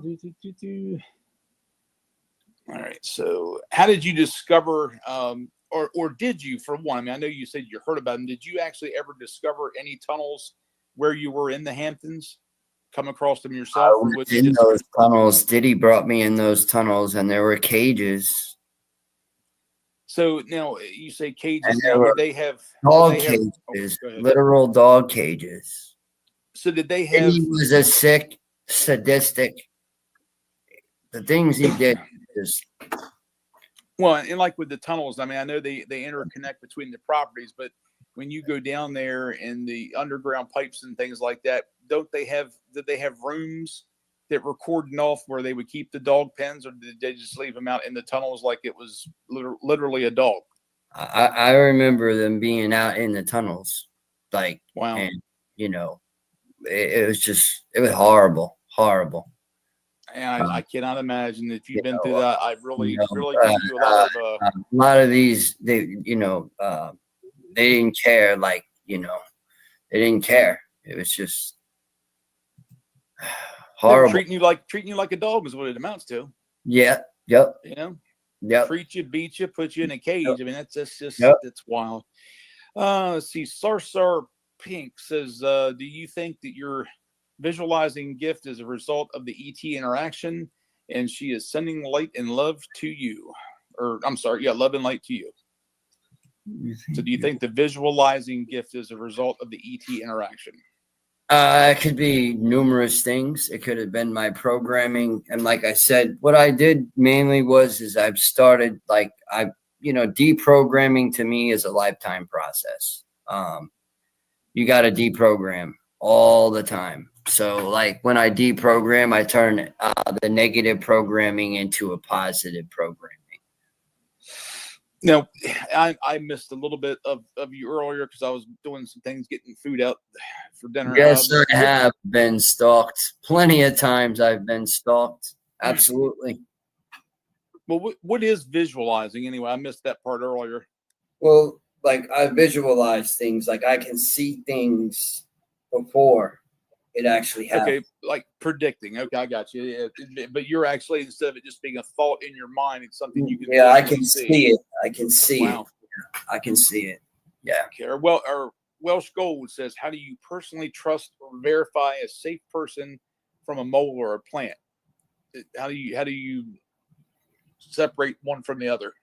Well, for one, this would be the first interview I've ever done talking about any of the Diddy stuff. I have done interviews talking about, Montauk and the experiments and that stuff and ETs, but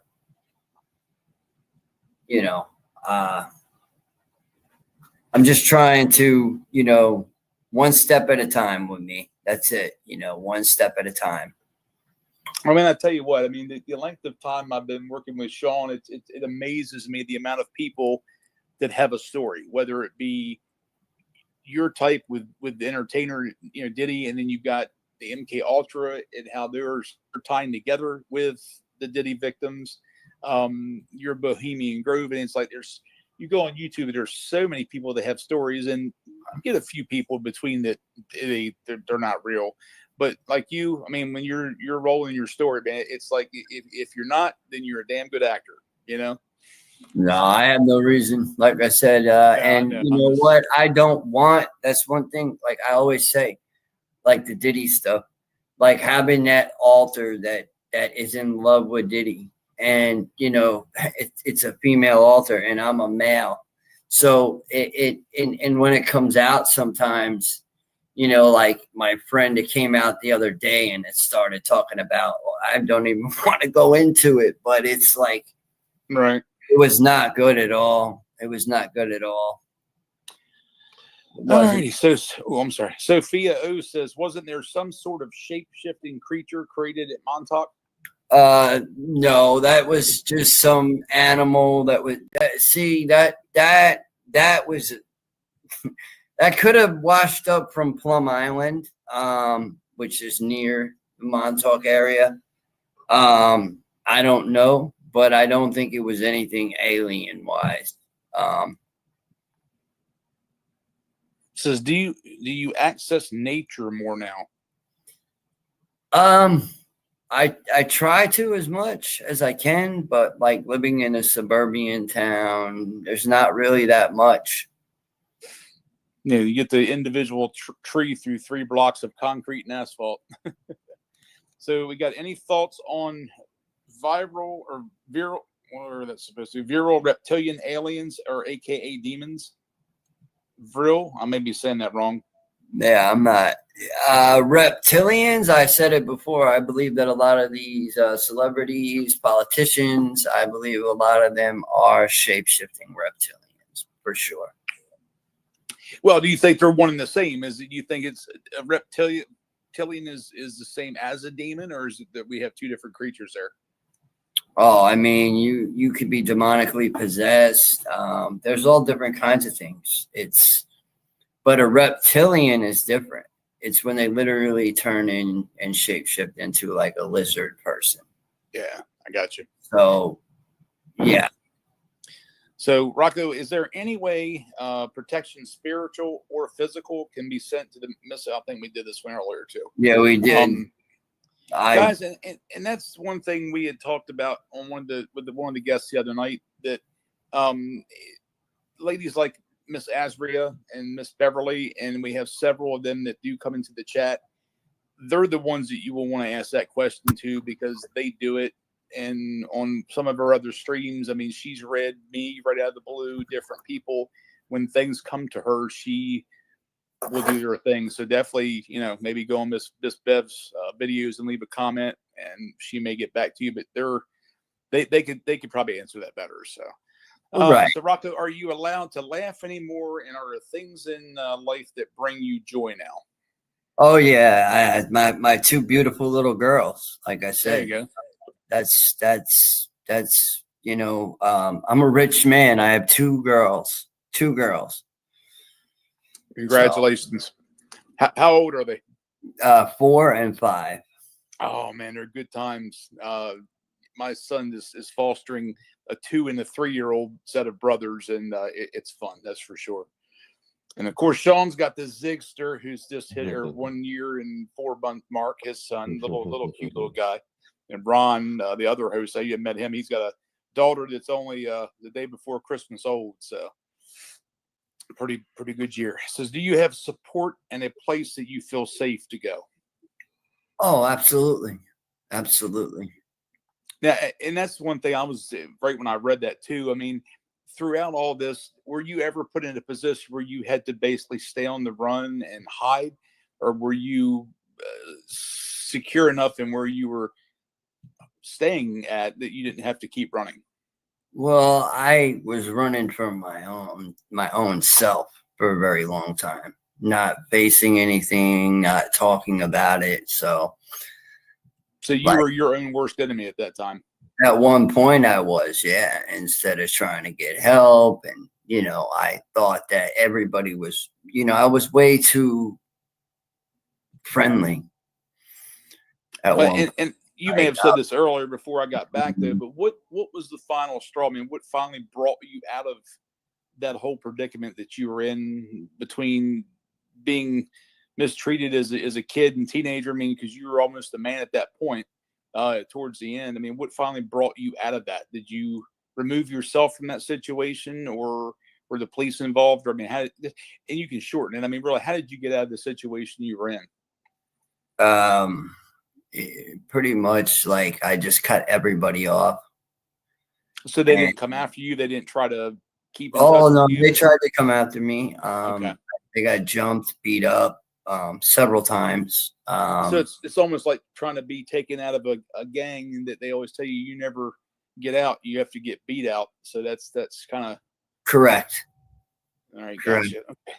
So Nana Psychoville, says, Rock, just to check, how are you? But also, do you know anything about Tahoe Truckee at all? Tahoe Truckee. No, I don't. I'm sorry. Yeah, I didn't understand that. So Mojiji says, do you believe celebrity kids were used as lures on top of them allegedly being victimized themselves in the same horrible ways? So not only were they lures, they were also victims. And she said, you don't have to. I mean, look what Usher did. Look what Usher did, you know, with Justin. You know what I mean? It boils down to what they call a handler. You know. Okay. I feel that way. I definitely do. Let's see. When abducting, Annalise says, when abducting children, do they look for a particular bloodline, economic bracket, troubled, broken families, can't read that, abused children? So, or typically abused children, do they just take anybody they want?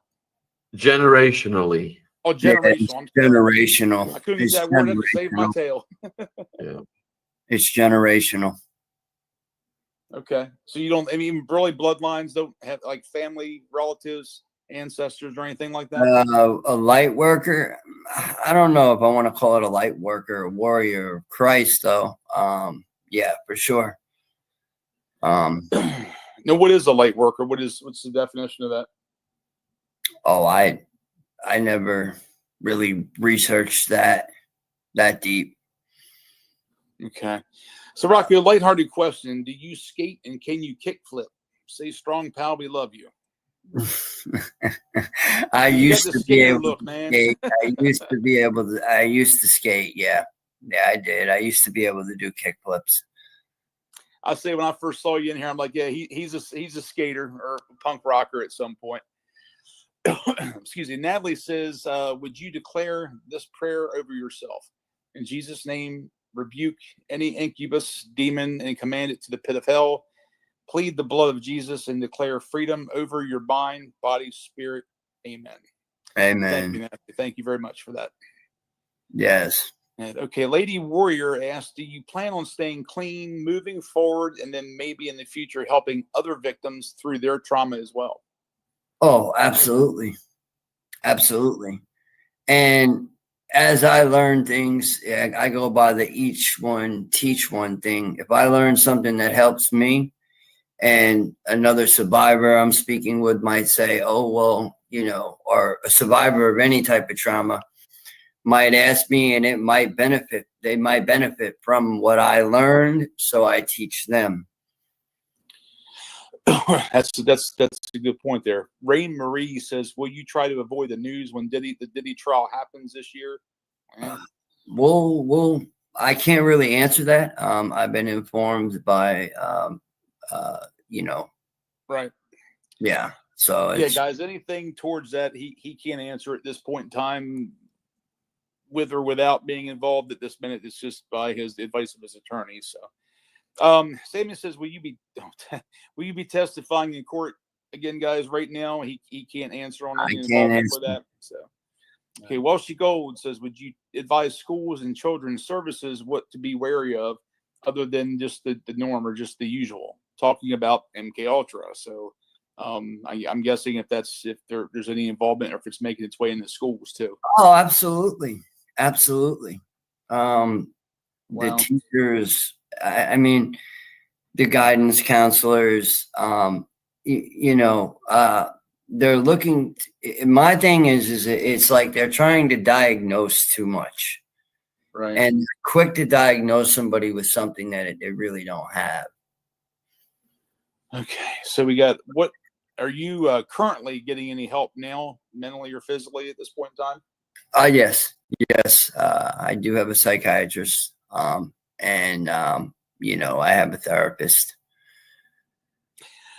So, do you know if you were given an unalive switch? So I guess if anything hit the fan, would you be able to take yourself out to or in their best interest, I guess?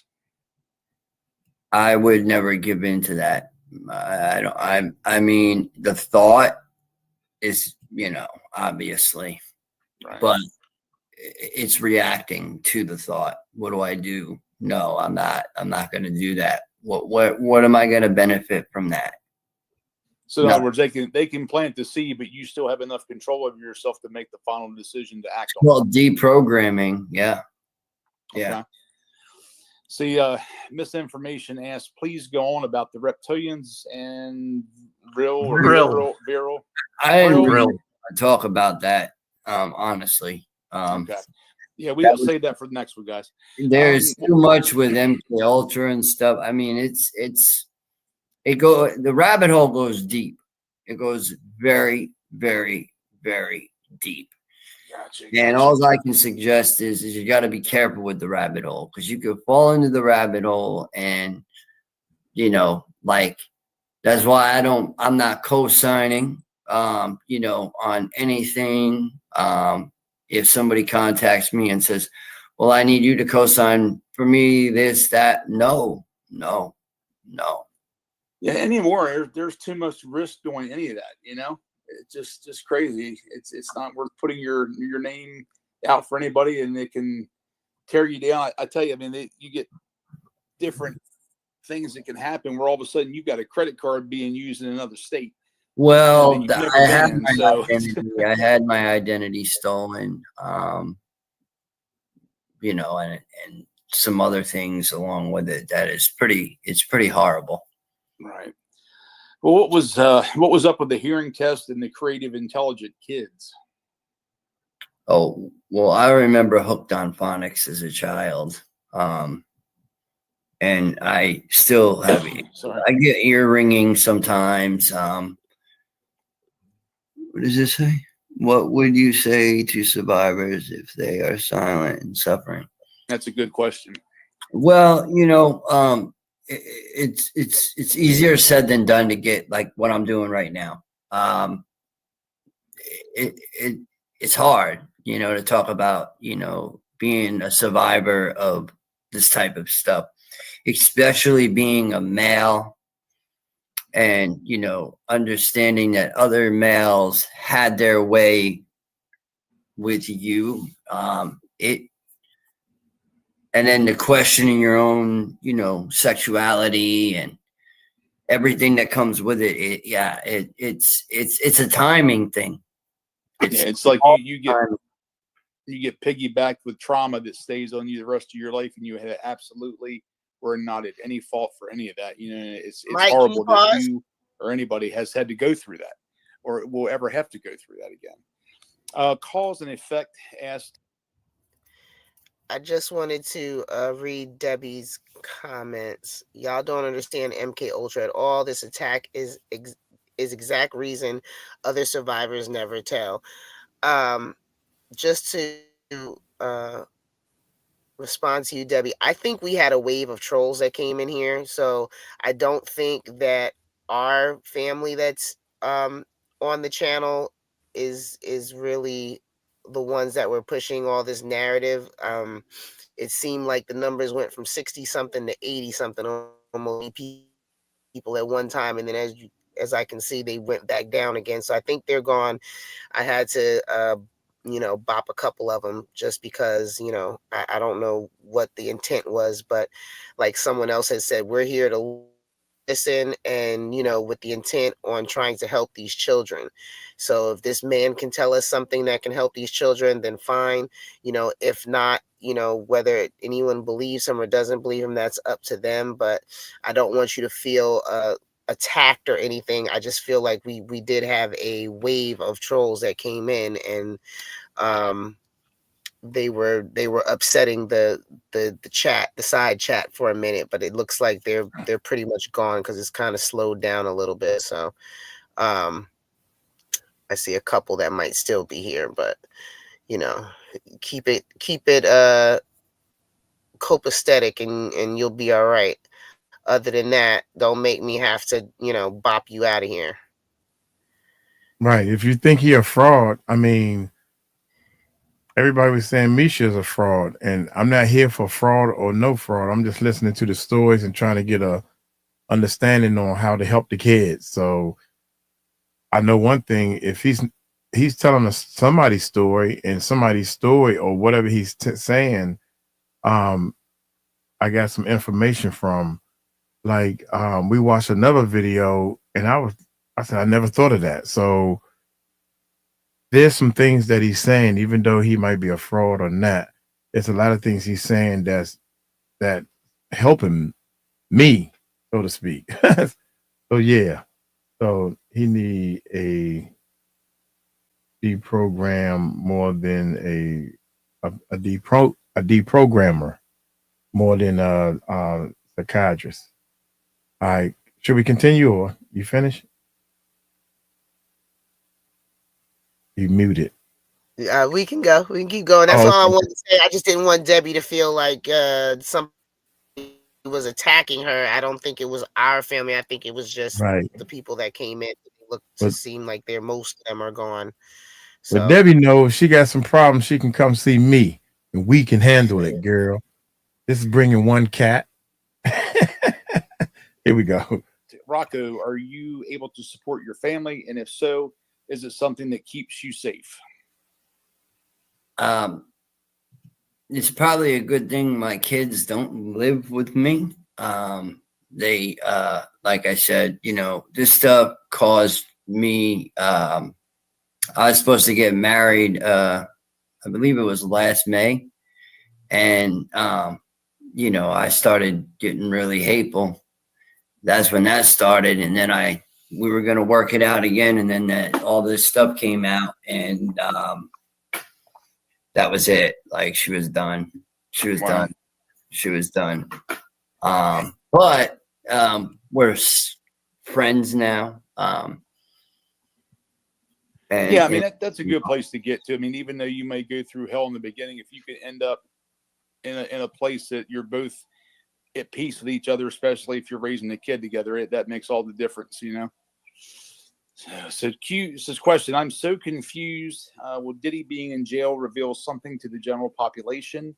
if he's a demon, etc., or will it never be a physical manifestation? Hey, Well, Michelle. I mean, he is into all that occult stuff. So, you know, and honestly, is that really Diddy inside? Right. Or that Yeah, is I've heard a little bit about that too. Yeah. Or is that his? Well, and too, a lot of people are thinking that he doesn't look the same, but a lot of folks, if you believe that, that's fine. But if you believe it's still Absolutely, him, I think Jay-Z is one of the biggest pigs on the planet. Absolutely. You heard that? I was looking at the gotcha. You question. were ahead of me on that one. No, I was saying. All right, as far as go ahead. Oh man, I've got some lovely comments that I just want to read because we've done all the questions. Gotcha. So Michelle is saying, "What an amazing person you are, Rocko. I hope that one day all of your altars go away. You can really do some good in this world. Your little girls are lucky you are your dad." And you've already spoke about government call, so I'll go on to the next one. Danny Henderson, a person like Rocko with such horrific traumas has to be careful not to get triggered, as that can awaken other altars programmed into him. It's such a deep, delicate subject, and he's doing amazing. Wow. Thank you. Really funny. Definitely funny. So we've gone through all the questions, Rocko. Appreciate you spending all this time with us. Is there anything you would like to say in conclusion to the viewers? I thank everybody for the wonderful comments. Bird. You know, I keep you all in my prayers. Sean, thank you for having me on. Yeah, I appreciate the time and being able to get my story out there. Yeah, you did great, guy, and I appreciate you you know, being so forthcoming and allowing us to share, you sharing this with us and everything. Because again, the more that we hear, the more that we see, the more people will do so it doesn't happen again. You know. Hey, that's all that. Yeah, I just want this stuff to end. You know, I'm so tired of it. It's like too many kids get hurt, man, and too many hurt kids leave hurt adults, and that's a hard way to live. So. But I mean, it was like I was listening to a Biggie song the other day, and I heard him say something about it. I'm like, wait a minute, what? You know, like, you know, yeah, we heard a different story back then, even as the same song now, you know. You know, but it's like wow, it's like, you know, the things that come, you know, as time goes on. But yeah. Well, I got a crazy one for you, and this one, and you can answer this very well, I'm sure. What do you think Tupac and Biggie, Fat Joe, some of the icons that have already left here, what do you think they would think of Diddy's mess and Jay-Z's mess? How do you think they would see it? I wouldn't be able to tell you that. I mean, you know, the thing about it is no matter what, in order to get to the top, you basically got to do whatever no matter what, it seems in the industry, something to do with selling the soul, or, you know. Yeah, very true, man. Very true. So it's, I don't know. I don't know. But like I said, it's not just celebrities that are doing it. This is like, I think, a worldly disease, to be honest. Oh, it's definitely not isolated in any one spot. It's equally shared all over the world. Yeah, I mean, politicians, all these people. Yeah, that's true, man. That's true. Mr. Atwood, what are we doing next, sir?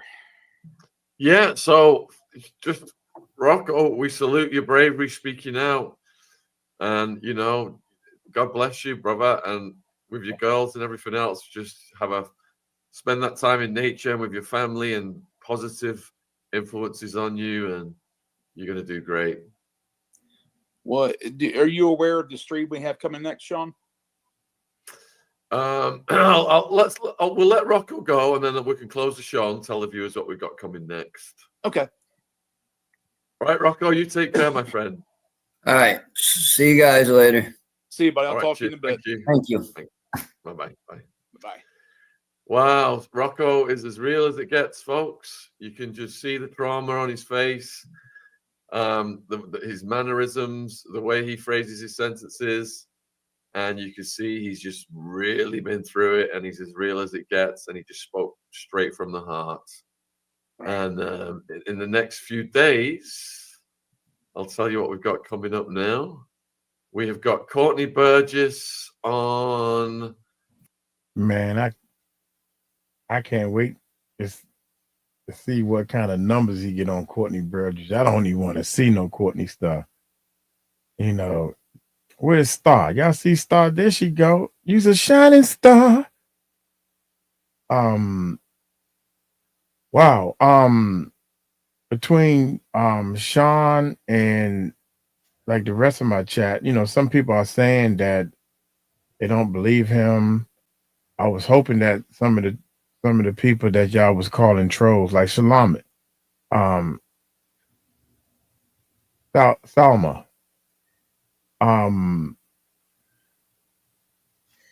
I did a search on the person's name, but just a lot of videos came up. I don't know what y'all think.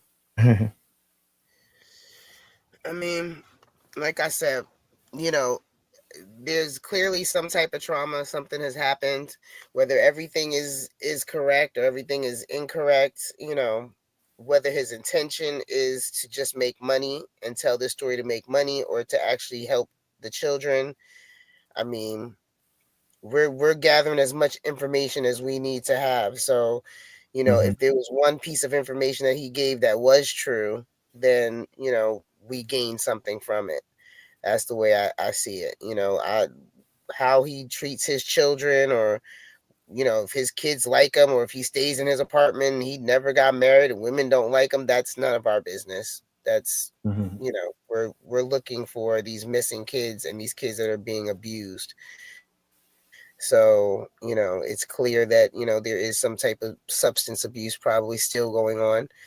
And, you know, I don't think that that's far-fetched to expect that there's some type of substance abuse, being as though this is what he's saying.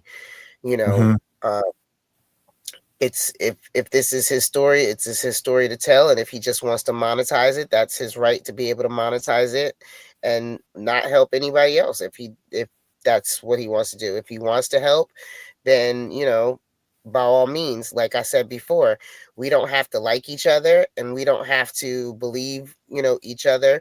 But if we are on the side of, you know, helping these kids, then we're all in this together, you know. So it's either our side or the other side. Neither you're with us or you're not. And that is where we come together. So everything else, we don't have to like anything else about each other, or, you know, but if we're all focused on, you know, helping these children that are being abused right to this day, right now, then, you know, we're on the same team for that. We don't have to be on the same team for everything else.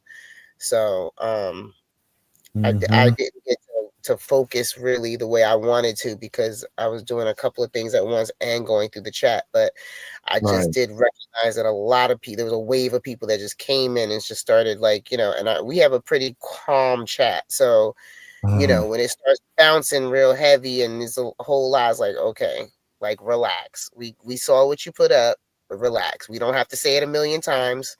You know, everyone can do what they want to do with the information that's being given, whether on the screen or on the chat. So that's all I have to say about that. Yeah, I'm looking for some proof. I don't know which video to play. I'm not gonna sit here and go through all these videos, and I'm getting sleepy. So I put his name in there. So if y'all see which video I should play, the people who think that he is lying, I mean, that's going to be a whole lot of research to do to actually, is this him or that's somebody else? I don't know. Hey, that's us. Shout out to Ronnie Bo. Warning. Wong. This is Sean Fowler thing. I don't know. got a channel. I agree, Ravina. Any information is good info, in my opinion. That Long Island nugget was worth it. That, and they're obviously picking up kids everywhere, not just out of systems and off the streets. Absolutely, I agree with you. They do have some weird stuff in Long Island. I know, what is it, the Amityville Horror House or something like that? It was like supposed to be a haunted house. That's in Long Island. And you know, I don't know if they did a movie or some type of scary movie or something about it, but yeah, kind of creepy. There's some creepy stuff that goes on in Long Island. Ooh. Yeah, okay, I feel you. She said, ask Jag. She'll provide clarity, but take care, Uncle Mike. You're a real one. Thank you.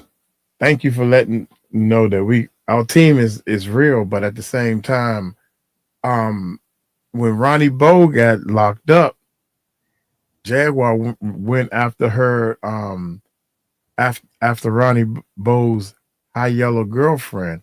And I meant to ask him that when he was being interviewed. What did he think about that? Was Jaguar right? And I think he was mentioning, because I saw it on Too Strong's video, that he said that Jaguar said some things that she probably shouldn't have said, but I understand, that's my sister. She's trying to look out for me.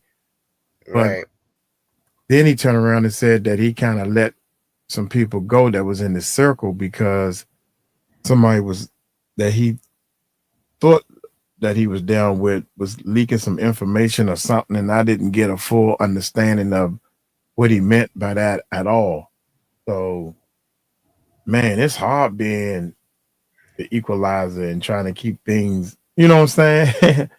Yeah. I don't want to say nothing out of my mouth to point the finger either way. You know, this guy, Sean Otwood, usually does his research and find people that's on the up and up.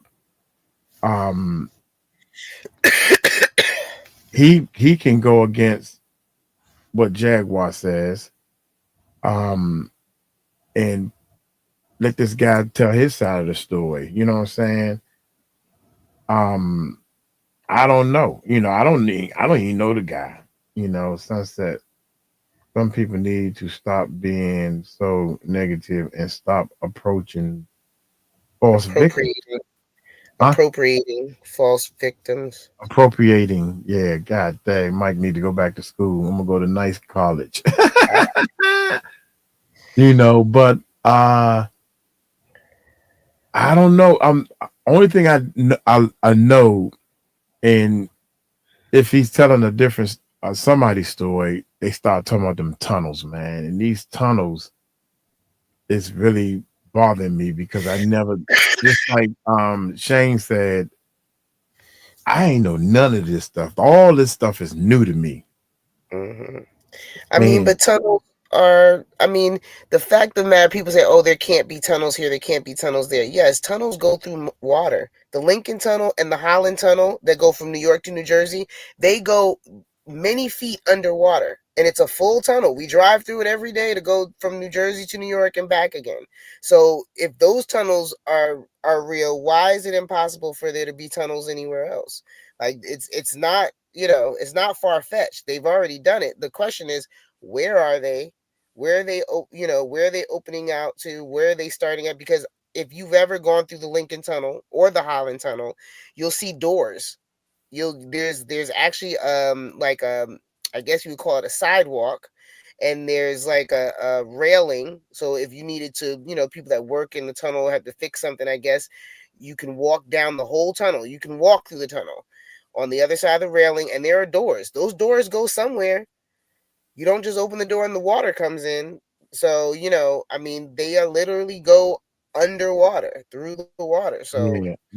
Somebody is also, a couple of people have said that, do you know he said F his kids?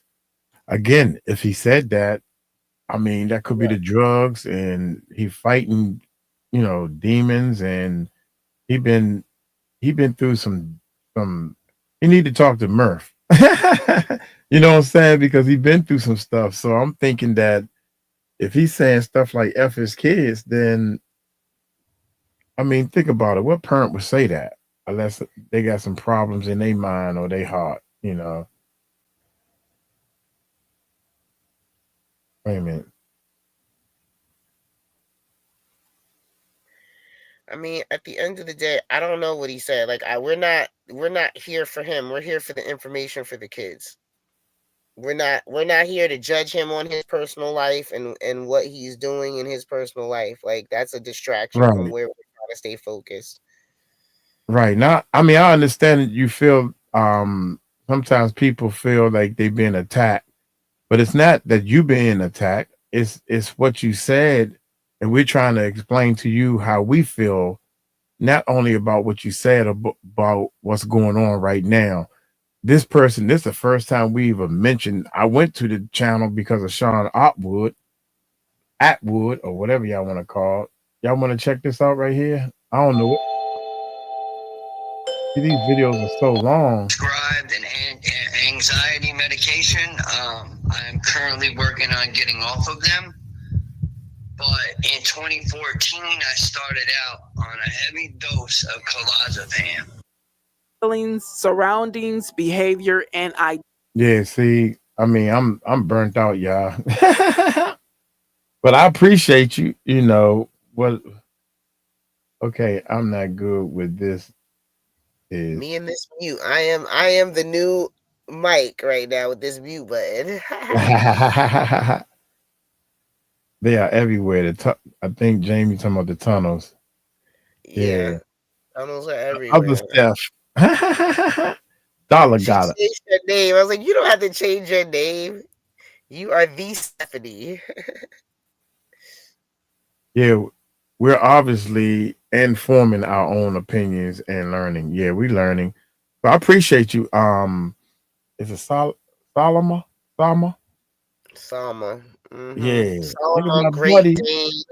There's a couple Lily of them still in Plays. here. Yeah, we got 83 people. I'm watching now. I'm watching. Mm-hmm.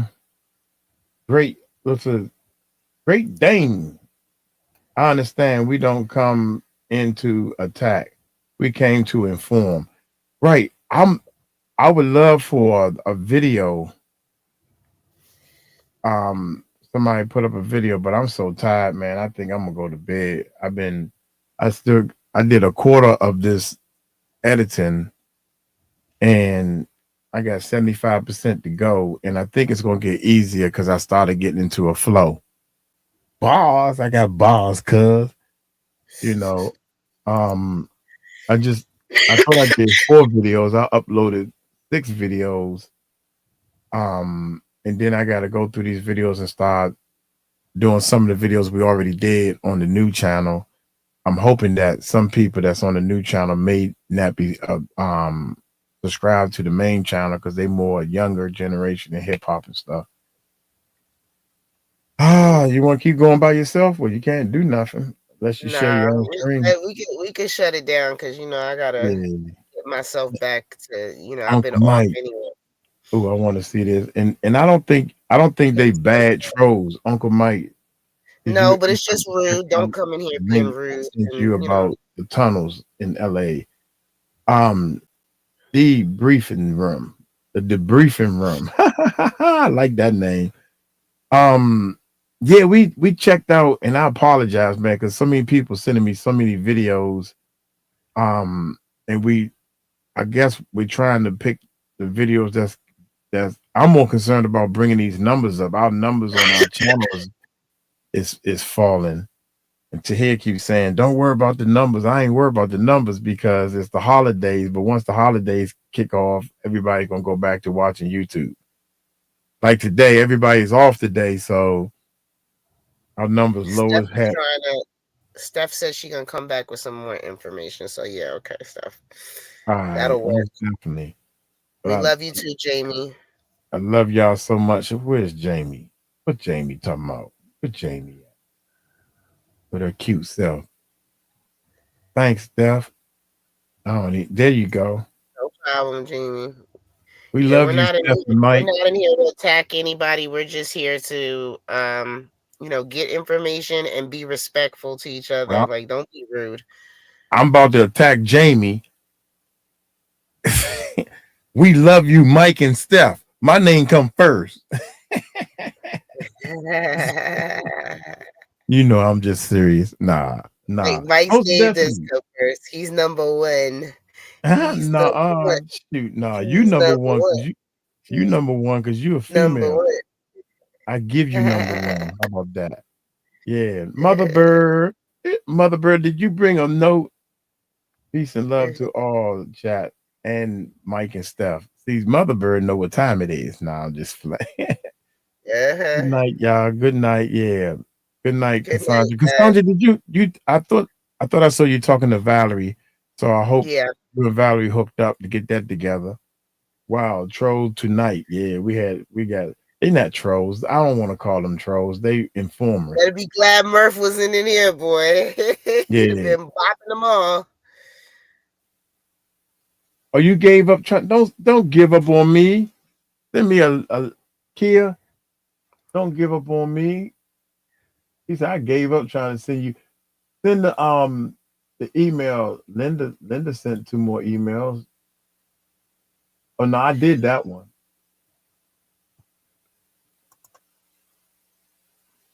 Gave me herpes. No, I didn't do this. I'm gonna do this from tomorrow. What I'm gonna do is I'm gonna go to bed. I'm gonna hit it real hard. Yeah. Kia, send me it. You got the email, right? Send me one because I'm gonna go from the top. I see who is J. Kane? Because what make it so bad is y'all got different names on here. Then when you send it, and it's like, who are you? Yeah, exactly. We don't know who they are. But I'm going through them, y'all. J. Kane, Miss D, I know who that is, and Linda, I Somebody know was who sending Linda. me text messages with YouTubes, and I was like, I don't have this number saved. Who is this? And they said it's the wrong number. So I figured, okay, I'll check nothing unless I got your name in my phone. So Yep. Good night, y'all. I'm glad good y'all. night. Good night, Mother Bird. Cause it's 9:20 too. Yeah, it's a good stopping point right here. Yeah. Hey, Grandma D must have just got here. We about to leave. It took a day and a half of and come in to see someone was missing with y'all, or somebody was messing with us. Grandma D got to stay post. Yeah. Hey, all right, y'all. Look here, y'all take it light. Y'all take it slow. Y'all tell them Uncle Mike told you so. Peace out. Peace out, y'all. Love y'all. Bye, guys. Bye. Man.